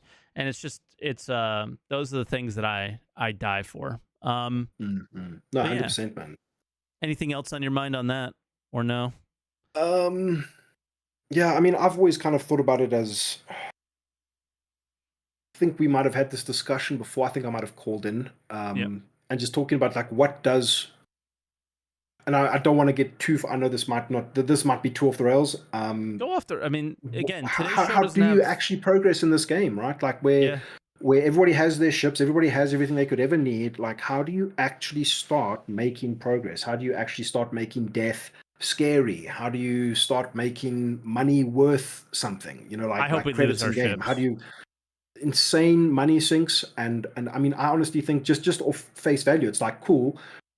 Don't just make your claim timers longer. So like, oh my god, it's going to take me a week to get my 890 jump back, right? On the upper end of the spectrum of what's Yeah. possible here. Um, but is it components? Is it like cool? Your stock ship is basically ass. That means you're level 1 in an MMO and you're playing against level 100 guys who can one shot you, and none of those components are available out of game. Is Hmm. this the type of thing that we start looking at to actually make the game a game, right? Like, I don't know. There's so many avenues and stuff like this. Or is it like simply gating progression with reputation or what was it? Like certain components, like, oh cool, there's this massive purple nebula in Pyro, and this is where the end game is. This is this is where you want to funnel players to. This is where the good shit is at, right? Whatever the Yeah. good shit is. But you can't go into the purple nebula unless you have this specific type of module, and then either players need to create it or there's a whole quest chain to go down. Who knows? But how do we start seeing this really taking place in Star Citizen? And I'm not saying that everybody at CIG is tone deaf, but it certainly does feel like sometimes they're surprised or they don't quite realize that this is how players play the game, right? That people do things like this. Sorry. Cutlet will camp an armistice zone easy hab because the Yep. armistice zone is gone. You know what I mean? Like players do these things. Players are the worst, right? And it feels like they don't often get this or are surprised by our behavior. And this always kind of makes me go, is there a degree of naivety? I'm not trying to be harsh or mean or anything like that. I'm just saying that it can sometimes come across as a bit strange. You know what I'm saying? Yeah, for sure. And I just think I feel like it's like they're still unsure of what they want to do, or it's really a Mm. challenge. Like what you have to ask yourself is, there's a few games that we talked about today, right? Daisy was one, Eve was another, and like general MMOs. Like if you think of like World of Warcraft and stuff like that, when you die, you don't lose the legendary armor that you gathered, and Mm. stuff like that. So they have to choose what the balance of like Daisy, you die, you have nothing, you're back at the beach, to World of Warcraft, like what happens when you die, like you lose a little bit of time and you try again. And right now we're you lose time and try again, but when you add crafting and all these things to this puzzle, are you going to be Elite Dangerous then? Where it's like, okay, yes, there's all these things you can do, but let's put it behind this insane grind, and then people don't enjoy that as much. So they have to Mm. strike that perfect balance, which will be a challenge. But Yeah. yeah, so I think and this whole idea of, is are players always going to be hostile to one another, right? Like what, and it always was. I feel like I've had this conversation in my mind like a million times, right? It's like, cool, how do you tackle this thing? Oh, reputation. Oh, how would this work? Oh, this feature, and it's always something that just isn't quite there yet, and you can't quite see how it's going to work. yeah, Um, and I mean, your DayZ leans very heavily and depends very heavily on its survival mechanics, right? And I've always said that, like, as soon as we had inventory in Star Citizen for the very first time, which was many patches ago, I always felt like, oh my god, this is kind of like DayZ in space with infrastructure, but with far less survival mechanics, right? yeah, And could Star Citizen could a lot of these things just make sense right now if you upped the survival mechanics of the game, right? And I know it's never been marketed, it never will be a survival space game, but it's interesting to think, how the gameplay could evolve and how things could become more meaningful Yeah. when you start introducing these concepts and making things a little bit more dangerous, right? So, Yeah. I think it's clearly everybody, got to. including themselves, recognize that what we have now is not it. Like they tried the idea of extending the timers and all that stuff to claim, and then everybody lost their mind. Um, but something's got to happen. I don't know what it is. Like somebody in chat was like, "Well, what are you asking for? Do you want this or do you want that?" I don't know what I'm asking for. I'm asking them to try something. I'm asking them to just go with it and not bow down to the community that wants everything all the time and wants everything easy and gets mad when you take their 2 million up every 5-minute credit run away, you Oh my know? god, I can't duplicate RMC anymore. What is this Yeah, game? Like, I quit. It's exactly. insane. So I've, let's I've, I'll say it now. Like, I've never encountered such an entitled community in my life. The it's Star Citizen community insane. is so entitled, Well, yeah, I mean, when you spend thousands of dollars on something, you're going to feel And that's where it entitled, comes from. probably. That's the genesis of the entitlement, is the Yeah. fact that you've got, think about your average science fiction enjoyer, right? It's like you've got this, Captain Picard on the Enterprise, or Luke Skywalker or Han Solo on the Millennium Falcon kind of a thing.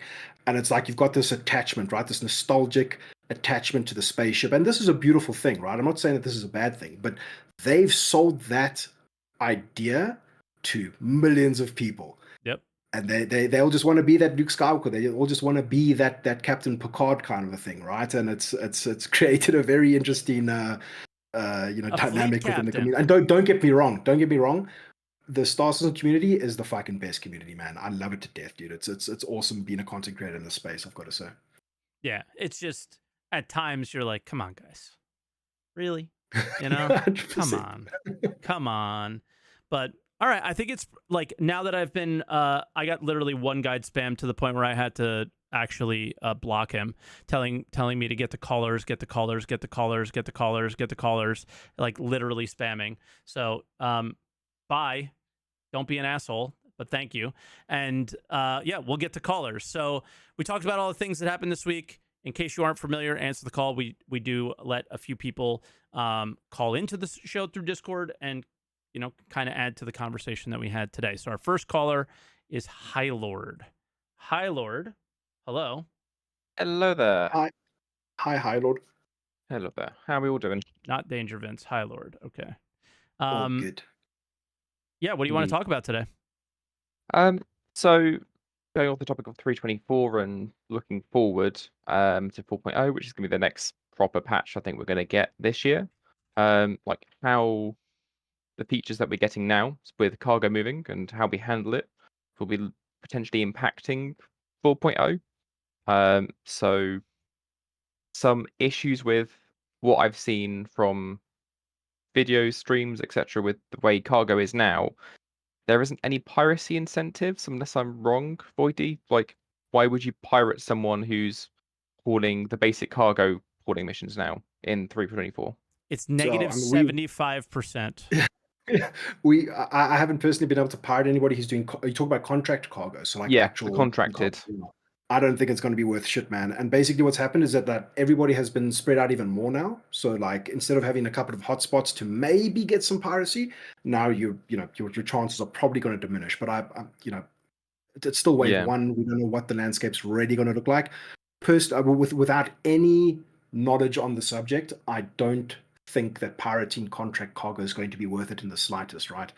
But you're going to get the guys who are going to, they just enjoy the act of doing piracy in Star Citizen, and they will pirate these people regardless, right? In terms of the incentive, man, I don't think we've ever been incentivized to be pirates, right? It's like gameplay is the reward.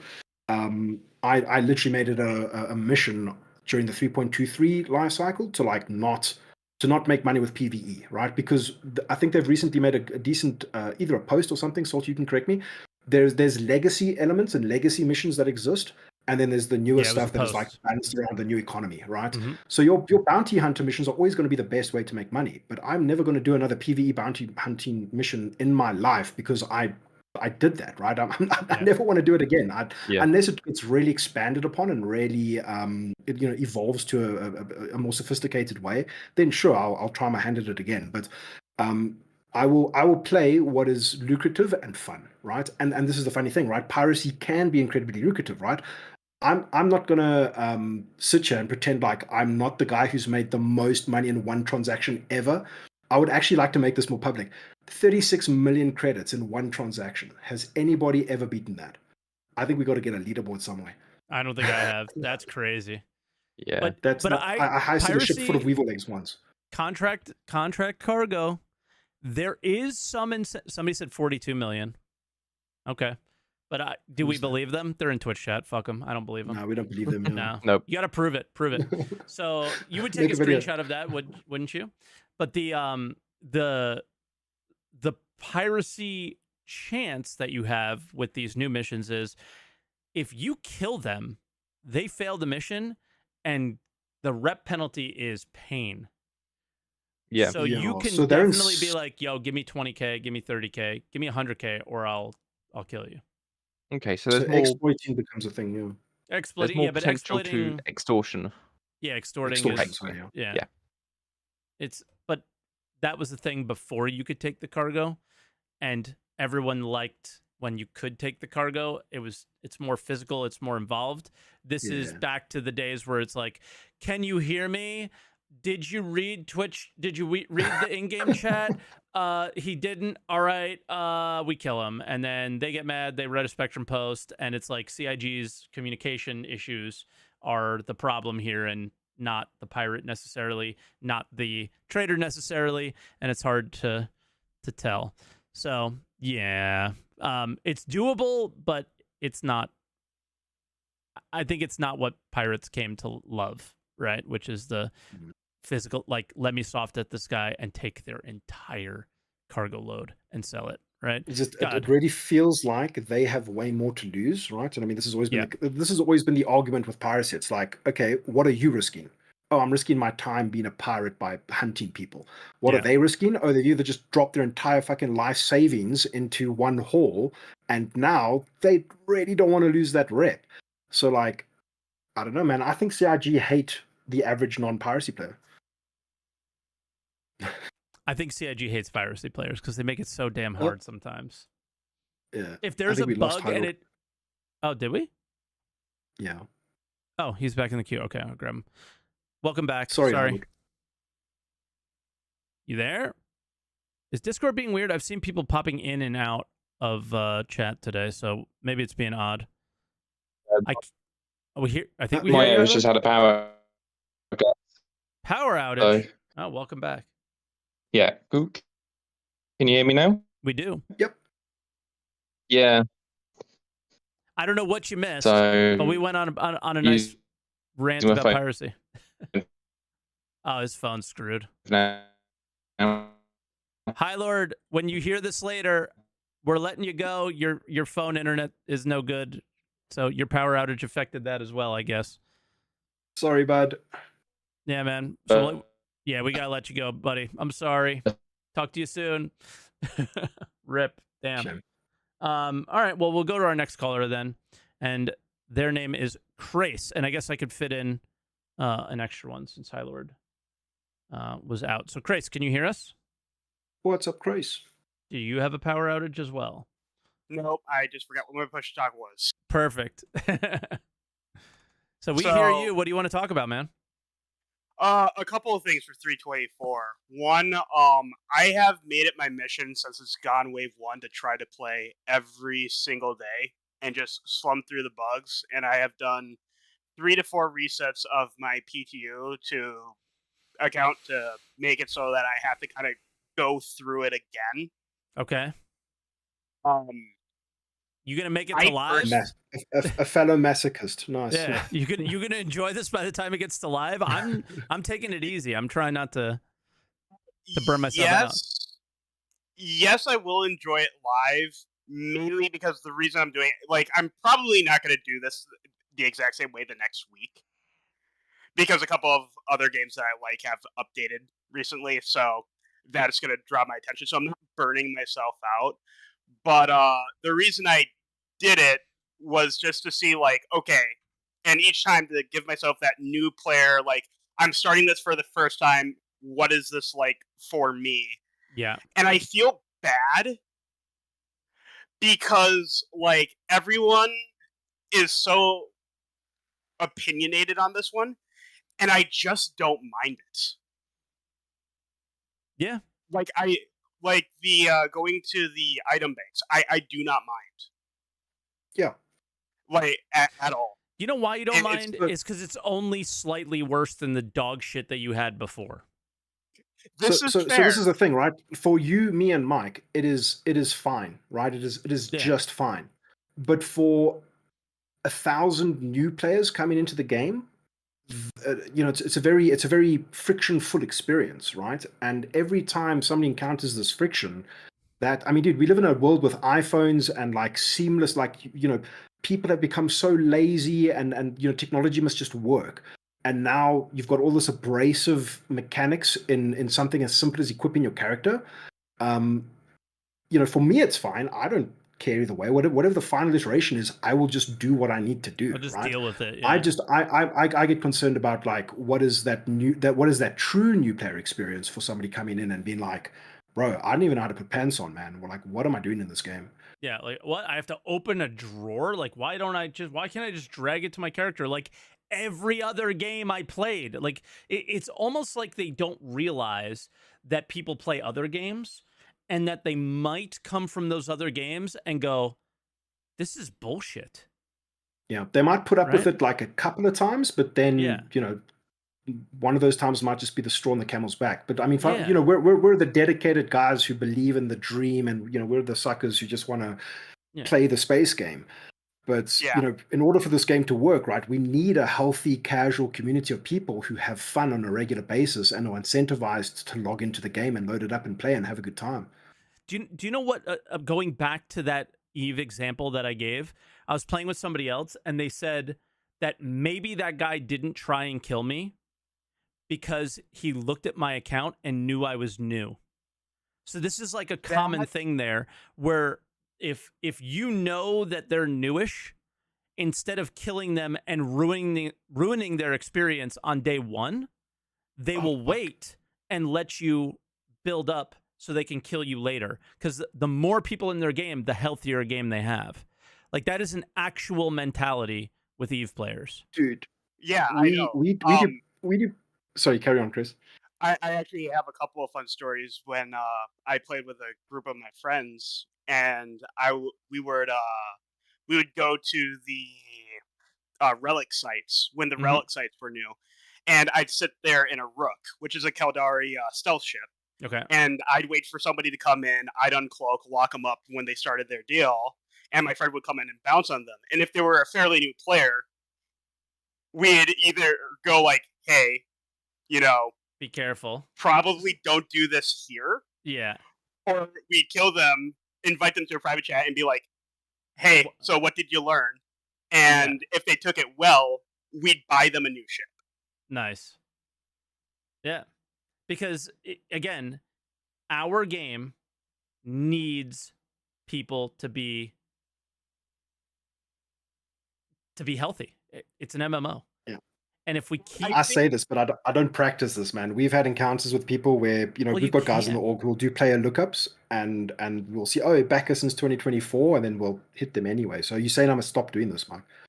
It's probably a good idea to stop. Yeah. or just take some and say, cool, you know, let you off the hook this time. But then they've got to use VoIP.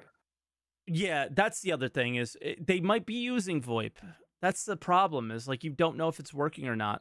But like, oh, dude, today I VoIPed a guy and I watched him, and I'm like, no. No.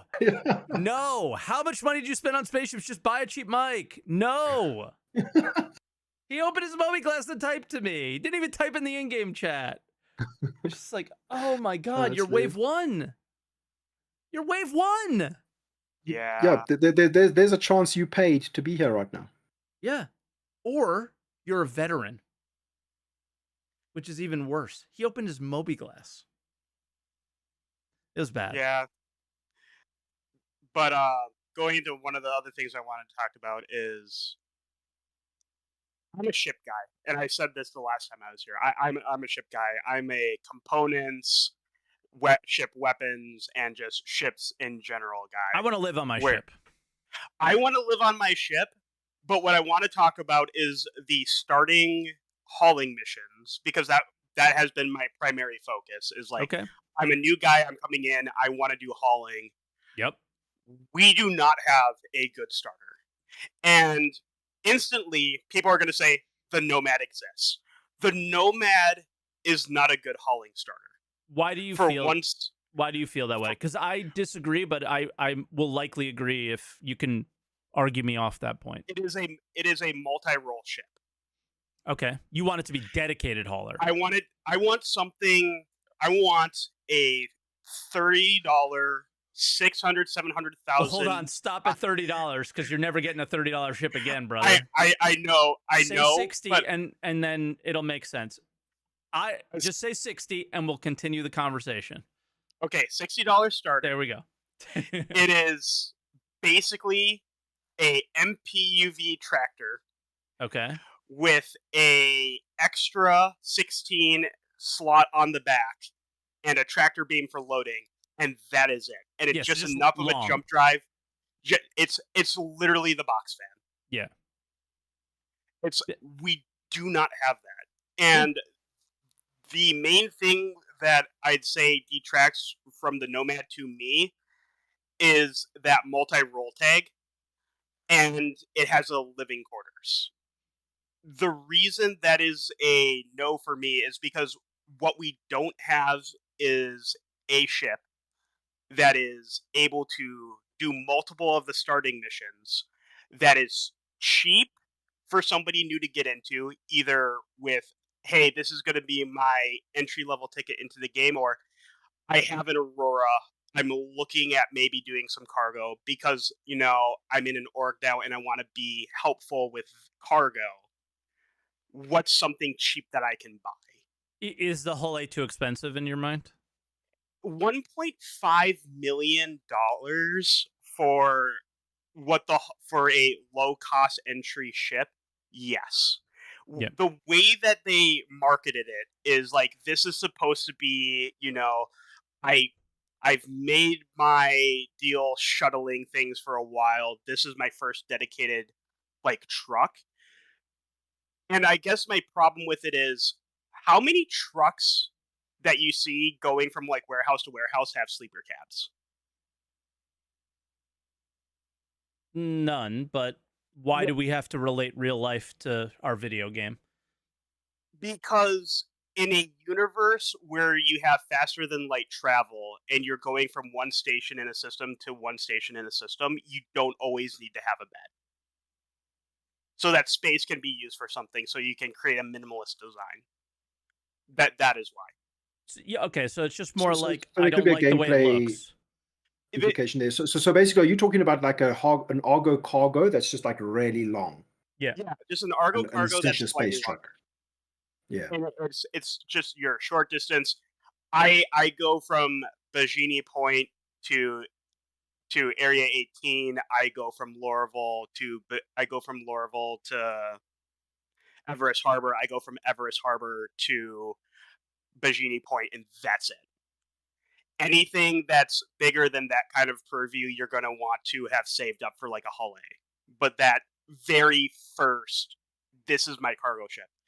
Because all the starting ships that say these are kind of like your starting entry-level cargo ships. 3 SCU, 6 SCU. Name one hauling mission that has that much cargo. Those aren't your entry level. We have That's what they're designed sold as. spaceships. We have designed spaceships before we design the gameplay. Yeah. And that is forever. I mean, I've always told my friends this. It's like, I like Star Citizen. I like what I'm seeing. I am loving in this direction that it is currently going in. But also, it's such a beautiful game. Why can't I trade my gun to my friend?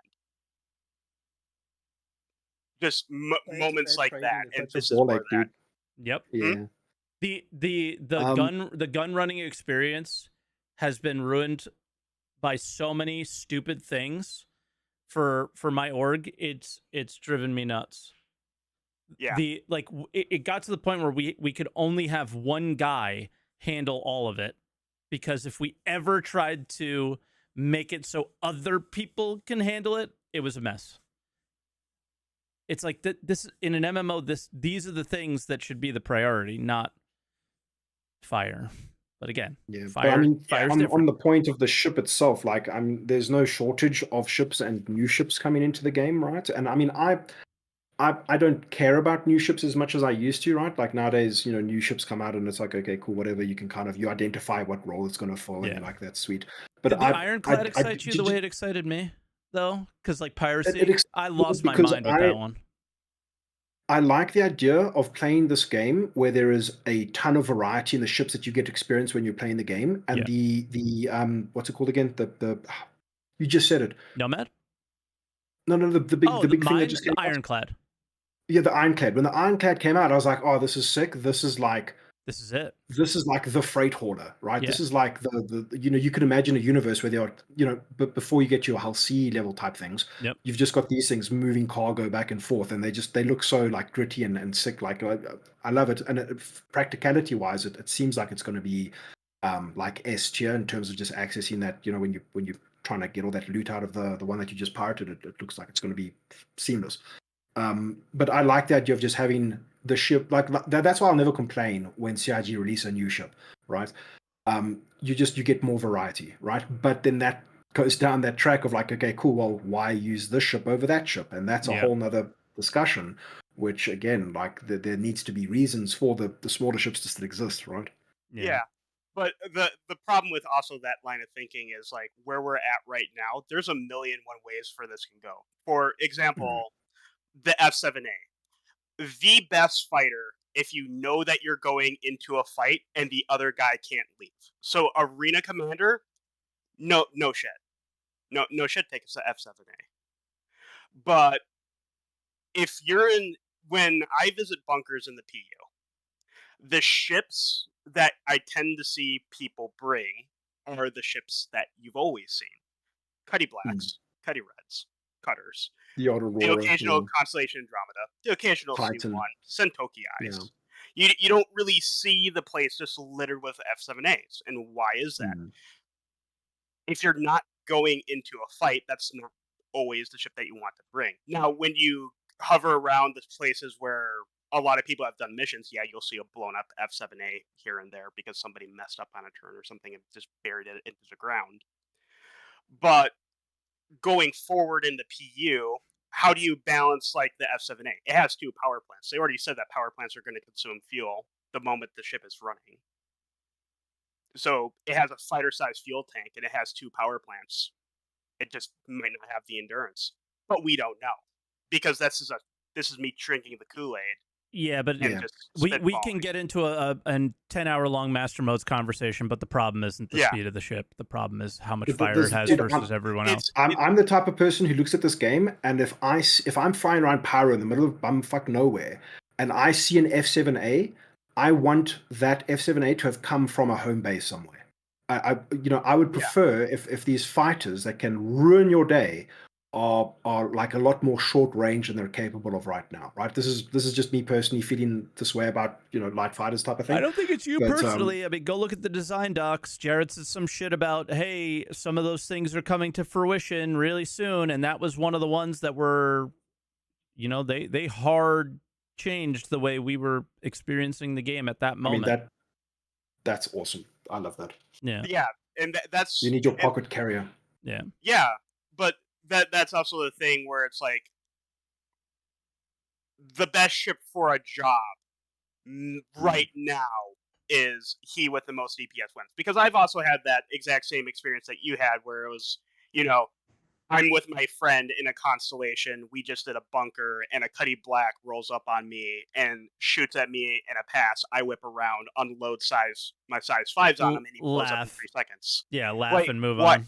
Yeah. What a loser. and then, you get the one guy in a Cuddy Black that really knows how to fly a Cuddy Black.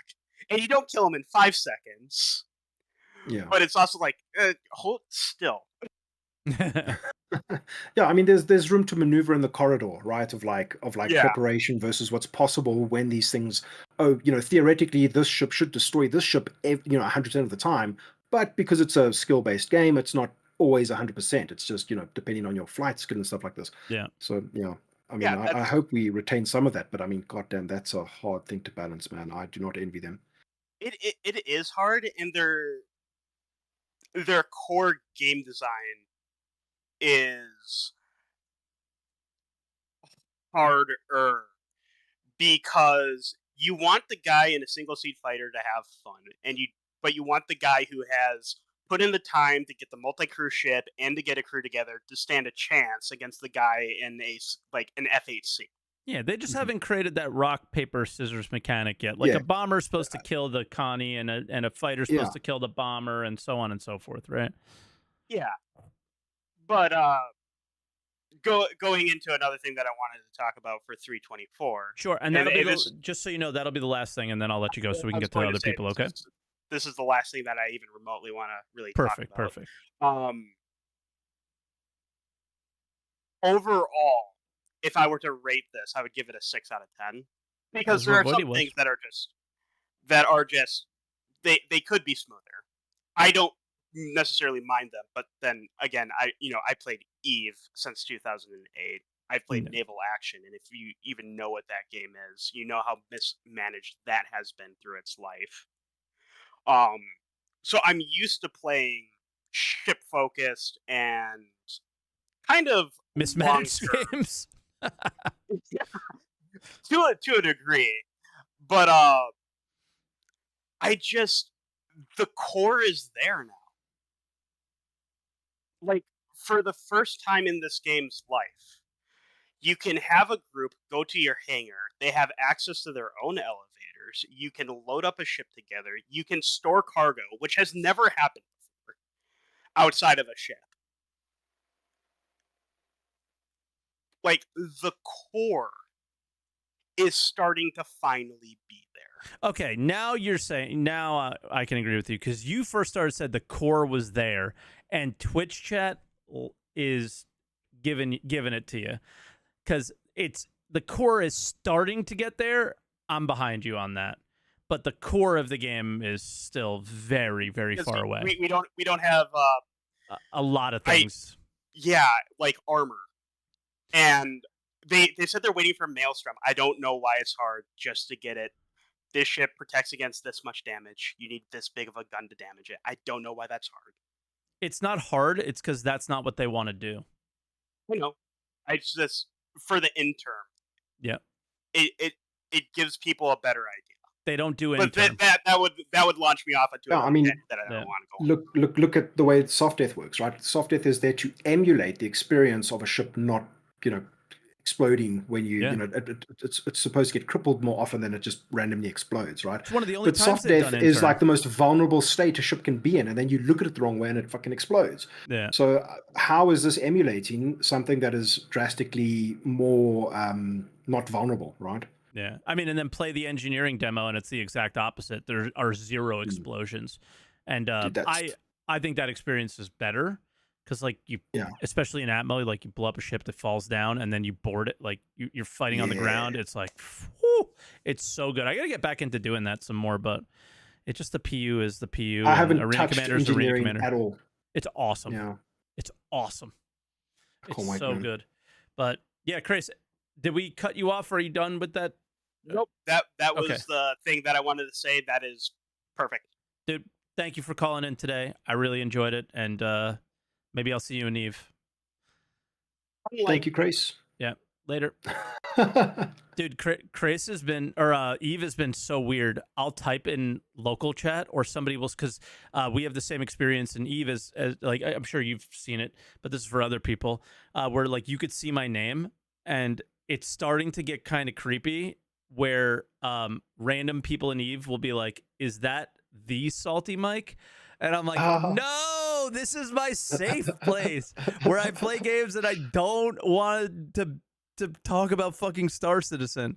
And name change, bro. 2 days in a row. 2 days in a row. It happened. So yeah, I got to change the name of my character or something. It's fucking crazy. Um, I I didn't know. Like I took an Eve sponsorship. That's how I made the account. It's Oh like I wow. didn't even Okay. choose the name. Like I took And an you Eve just thinking, sponsorship man, a year ago. the guys in this game are gamers, man. They're not gonna know who I am, man. Like there's no They will chance. eventually.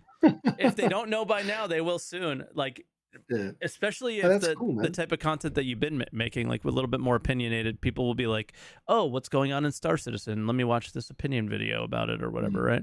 But yeah, let's get to our next caller, the 5-star. But it was yeah, that's just been the experience lately. It's like, what the fuck? I can't hide. I want to hide in my little Eve world. I want to hide in New Eden. Nope. Yo, 5-star, can you hear us? Hey, what's going on, man? What up? Hey, Shadow Patch Man. Yeah, the Shadow Patch. Hey, boy, dude, nice to see you. Yeah, you too, man. How's it going? Well, I can't see you, but yeah, nice to hear you, bro. Yeah, thanks for having me, guys. Of course. Boy, dude, I want to say real quick, love your content. I know we've popped in each other's chats now and then, but really, really respect the hustle, man. You constantly put out good content, and it's awesome. Thank you so much, man. Appreciate it. And likewise, dude. I love the Shadow Patch videos, man. Amongst They're others. badass. Oh, thanks, bro. So, yeah, I'm just driving in from Tampa. I was away for my birthday weekend, but I was listening to Happy the podcast. birthday. Hey, Yeah, thanks, happy bro. Appreciate it, Mike. Appreciate it, guys. Yes, I was listening to the convo. Really interesting stuff right now with the PTU. I'm about to jump on and try some of the blockade runner, but I already know it's gonna be a train wreck, but I gotta see what's up with it. But It's only a train wreck at the end delivery part.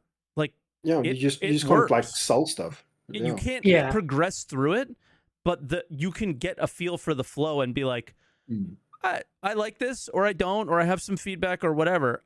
I liked it. I liked the flow. It was nice. It's mechanically it's piracy. It's Yeah. great. Yes. It's And everybody should do it. Yep. I was gonna say, Void Dude, I heard when you said that earlier, and that was exactly my first thought. Was they essentially took the piracy quote unquote game loop and made a PvE version of it for the Space Deads.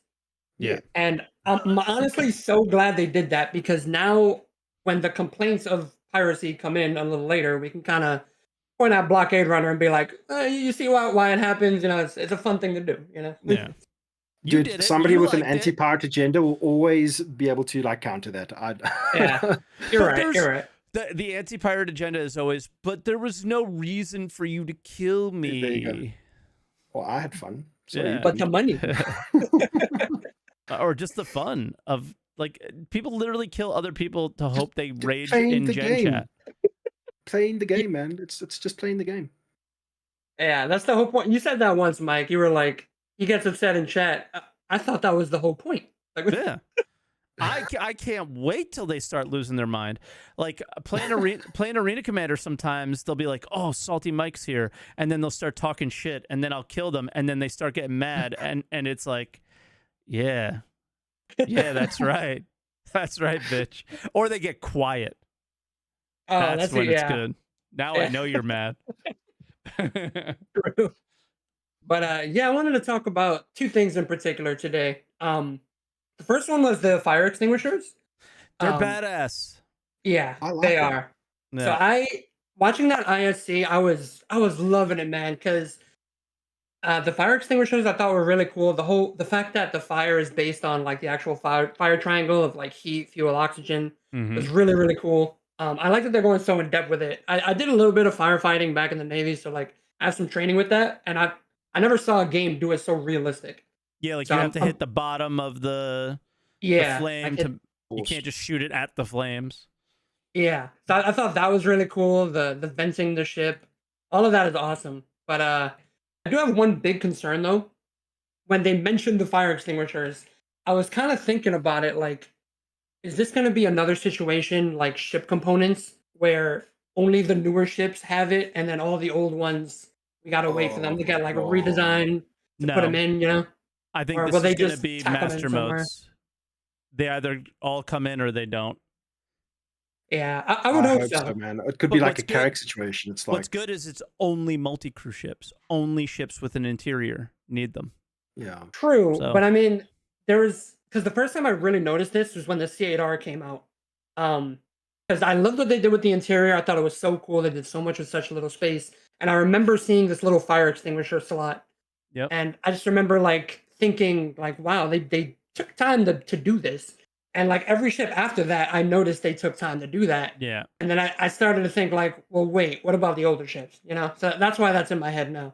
Well, don't worry. 4.0 is definitely not coming in Q3, so they have plenty of time to do it. What I was bummed out about with the fire thing was they said so like you've got all this like scorch mark on your interior, right? Like this decal that's just like, you know, ruined your ship and it looks like ass. If you go and repair your ship, that gets instantly repaired. Yeah. I was really hoping, like when I heard that, I was like, oh man, how cool would it be if you had to use your RMC thingy to go and clean that up manually, right? Or That would be pretty sick. a new like type of thing, like a paint can or something. Something to manually go and do it so that you actually maintain your ship. It's a little bit of a time investment, but if you want it to look good, it doesn't impact you, but you want it to look good, you've got to go and just give it a bit of a spray. I thought that was a missed opportunity. Yeah, no, for sure. And the thing is, like, it's not like they can't do that though. Yeah, for sure. Because we're going to get ship repairs eventually, right? So the closest thing we can see to that now is when you attempt to repair your ship with a repair tool or whatever, the RMC. And, you know, it kind of like keeps the scars there, but repairs the ship. So I imagine like the more we do our own repairs, maybe at our own bases or from repair ships, then we'll have, you know, the interior stays scorched and whatever. Yeah. So we'll see. Future stuff. All right. And that's the thing, right? It's like just clicking that repair button. It's to hopefully by 4.0, some serious money sinks and a rebalanced economy and less legacy things, inflating things. Maybe you know the RMC tool, the what do you call it? The Cambio, the light, and then the hull fixer. Regular. Yeah, SRT. like that should see more because it's such a detailed system and all these incredible effects and it looks amazing, but there's zero reason to ever use it. You know what I mean? Play the engineering mode. Engineering. Oh man, you're getting me hyped for engineering. It is like, and I guess you'll lose the experience that I had, which was like the first time they did the engineering demo versus getting feedback and building it throughout. They went from like it instantly repaired everything to, all right, this consumes RMC at a much higher rate than you would think. So you better come prepared. You're going to have to reload. And when you run out of RMC, your ass is grass kind of thing. So now all of a sudden, can I get to the point where you're like, oh, fuck, I really need more RMC. We don't have any stockpiled. Let me go and suck off my ship. or your own ship or one of the ships that you just killed. Now you've done a kill. Repurpose it. And you're not just RMC scraping with a vulture. You're going out there and you're scraping to get more in your canister to be able to, you know, deal with any. So your ship doesn't catch on fire, right? That kind of thing. That's coming next as well. So it's cool. I love it. I love where it's going. It is a little bit crazy, but yeah. Yeah, I'm pretty pumped for it. Chat. What?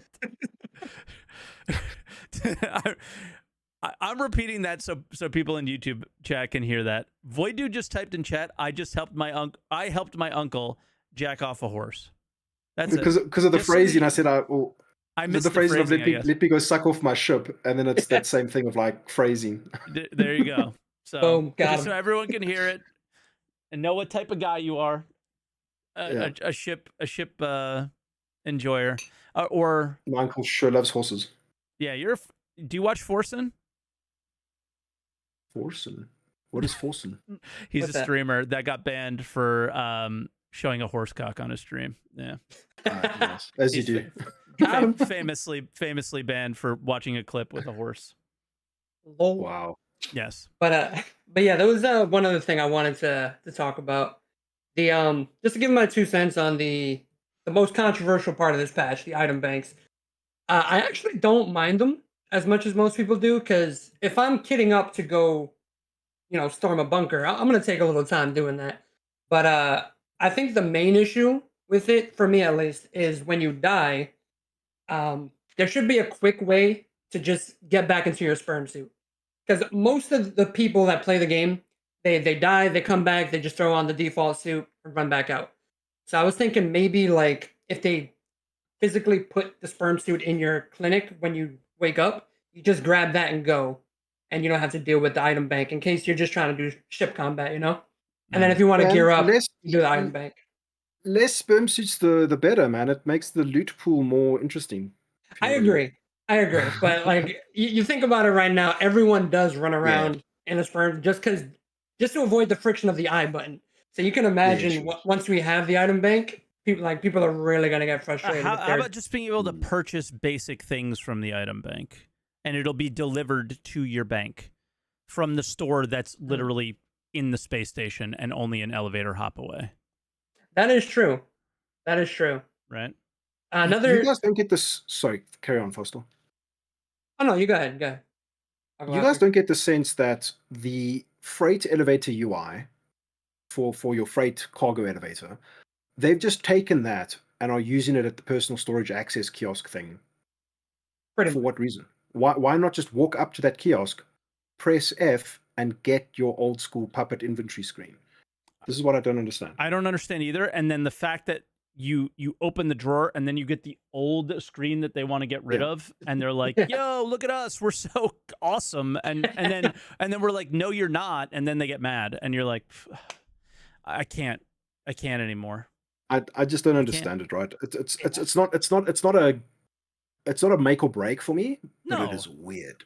Yeah, it's a weird series of design decisions. It's not make or break, but if you keep making stupid choices when it actually is make or break, can I trust that you're going to deliver? And the answer right now is no. That's arguably the problem with Starson is it is 1,000 little weird design decisions that don't quite make sense. Death of 1,000 paper cups. Exactly, dude. Yeah. Yeah, and a lot of the I'm working on the next video now. A lot of the tips in there are just how to leverage this new system and how to sidestep it where you can. So like one of the things is when you gear up, you can throw in a chest piece and a backpack. So when you go shopping, you can choose the buy location as your backpack. So when you buy your ammo and med pens and stuff, it just goes right onto you and you don't got to go deal with the item bank, And it's unfortunate that that's how we got to look at it, but I'm currently theorizing, like at wherever you're calling your home, have a couple of crates ready to go, and you just make sure those crates are up, and then you literally walk up to the crate and you equip what's in them. Yep, because you get the old UI. Exactly, it's so funny. You get the old and UI. Looting too. Yeah, looting is like a step back. Like at bunkers, people would take the big containers. That's like a whole. Anymore. You can. It's just much more of a process. You got to like drop everything on the ground, then drag it over one by one into the So it's doable, but I really wonder what is the intended bulk looting experience in their minds one day. Not what we have now. What is a designer at CIG thinking of for like, the guy who goes to a bunker and loots 100 corpses? What is that actually going to be like? What is their design intent there? Great question. I imagine it's because I imagine we'll physically open those boxes and like put things in them. I don't know. I feel like they want things to go as physical as possible, to where when you don't have a menu. But like what's so strange is like we've got this new looting menu, right? That was obviously adapted for like Squadron 42 or whatever, and it's very Apex Legends. It's very quick and efficient. It's probably one of the best UIs ever, right? Why isn't that being utilized with the personal kiosk storage thing? In some way, a more complicated version of that, right? With a puppet inventory thing. Yeah. I have no idea. I would agree. Yeah. I don't get it. Like, why? How do we lost functionality from the old UI? We don't have the cool functionality of the new one. Like, I wave my mouse over the P4AR ammo, and it's like the P4AR lights up. This ammo is for that. Like, what are we doing? If you look at the game, there's no uniformity in any of it. Any of it. But yeah, I don't know. 5, I would say, last comment, and then we'll probably call it a show for the other people that are in the queue. I don't think we're going to get to them because we hit the 2-hour mark. Gotcha. Yeah. The only other thing I would have to say is you guys were talking about 4.0 not coming out this year. I mean, I'm just making a joke, but yeah, I know. I don't know. Who fucking knows? My whole thing is like, man, if this patch would come out maybe the end of the month, they want, quote unquote, want 4.0 by SitCon in October. We never got another Pyro playtest. So, do you think one of those is Oh, like what around the happened to corner, those, maybe? man? Yeah. You didn't just get Yeah. another pyro playtest. You never got a server meshing test. Yeah. A Yeah. proper server meshing test. You got the RMQ tests, which is not server meshing. They're literally testing RMQ in 324, right? Well, I've got good news because I'm going on holiday middle of next week and I'll be gone for a while. So you guys are going to get all the patches. Like 3.24 is going to go live. 4.0 will probably go Yep. live. Like, you guys are welcome, man. Enjoy. Do you know what they do to me every time I have a hockey game? That was the Evo patch that was like had the fixes in it that you could actually play. That was that's guess when wave 1 happened? The night I had a hockey game. Thursday. They drop them on a It's so Thursday typical, now. man. It's I have unbelievable. Thursday night hockey every Thursday. Bang. Get me They're every watching time. Mike. Yep. So it is what But yeah, it is. that's all for me, guys. Thank you so much for having me on. Of course, dude. Of course. Yeah, and for the people that were in the queue that we didn't get to, I literally just we choose random numbers and choose you because I only have a couple monitors, and since I'm running the show entirely by myself today, I couldn't see when you guys came in and who came in first and do it the fairest way. So I did it the next fairest way I could think of. But given that it's about noon and I don't think we have any food in our refrigerator right now. We have to go to the store. It's go time for me, and the 2-hour mark is usually probably a good place to stop for the pod.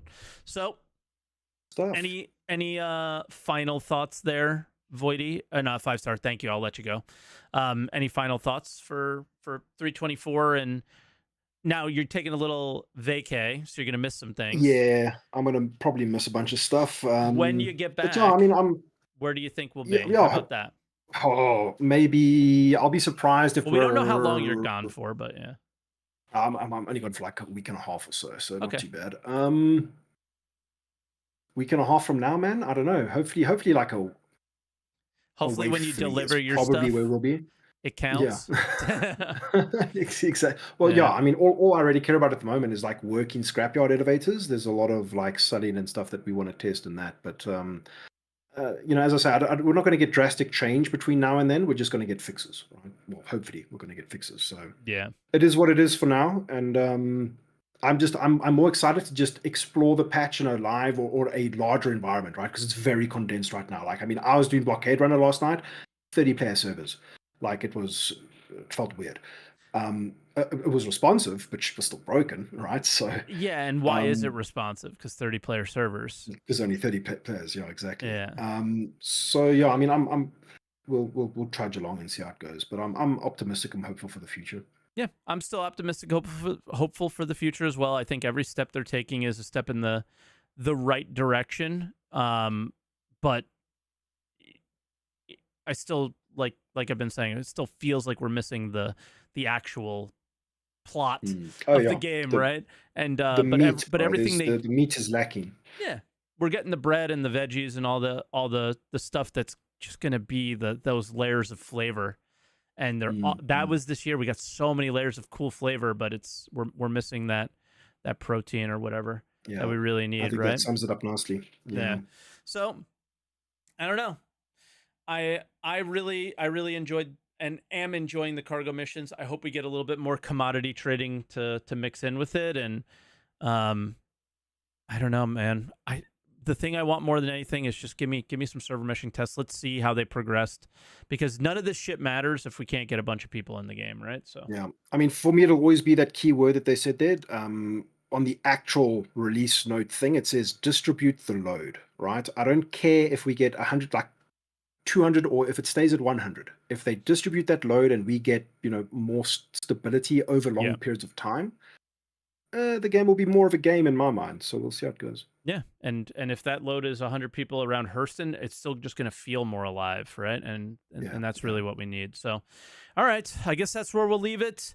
And we'll do the whole. Don't forget to like and subscribe. Please check out Voidy. Because of everything being so last minute, I didn't have all the links and stuff ready to go for YouTube chat, but it will be in the description on the actual video that comes up, of course. So if you guys are on YouTube, Voidy Vids on YouTube, so you can at Voidy Vids, and I'm sure it'll come up. Simple as. Yeah. Yep. And then same as on Twitch, it's at Void Dude. So VOIDUDE. I accidentally put two D's in the title today, but now it should be correct up there. So check him out. He's playing the game, guys. The man's playing the game. I know I get shit for that all the time. I don't. This one plays the game. Check him out. I try to play the game. Sometimes it feels like the game plays me, though. Let's be real. Well, the game plays all of us for sure. At times, there's no doubt about it. But yeah, he plays the game, makes the game fun. Anytime I've played with him, it's been fun. So yeah, feel free to check him out. But do you have your phone near you? We have to do something super cringe. I do not have my phone near me. I actually have no idea where my phone is. You have to remember to answer the call. Can I do a banana phone? Yeah. I made him do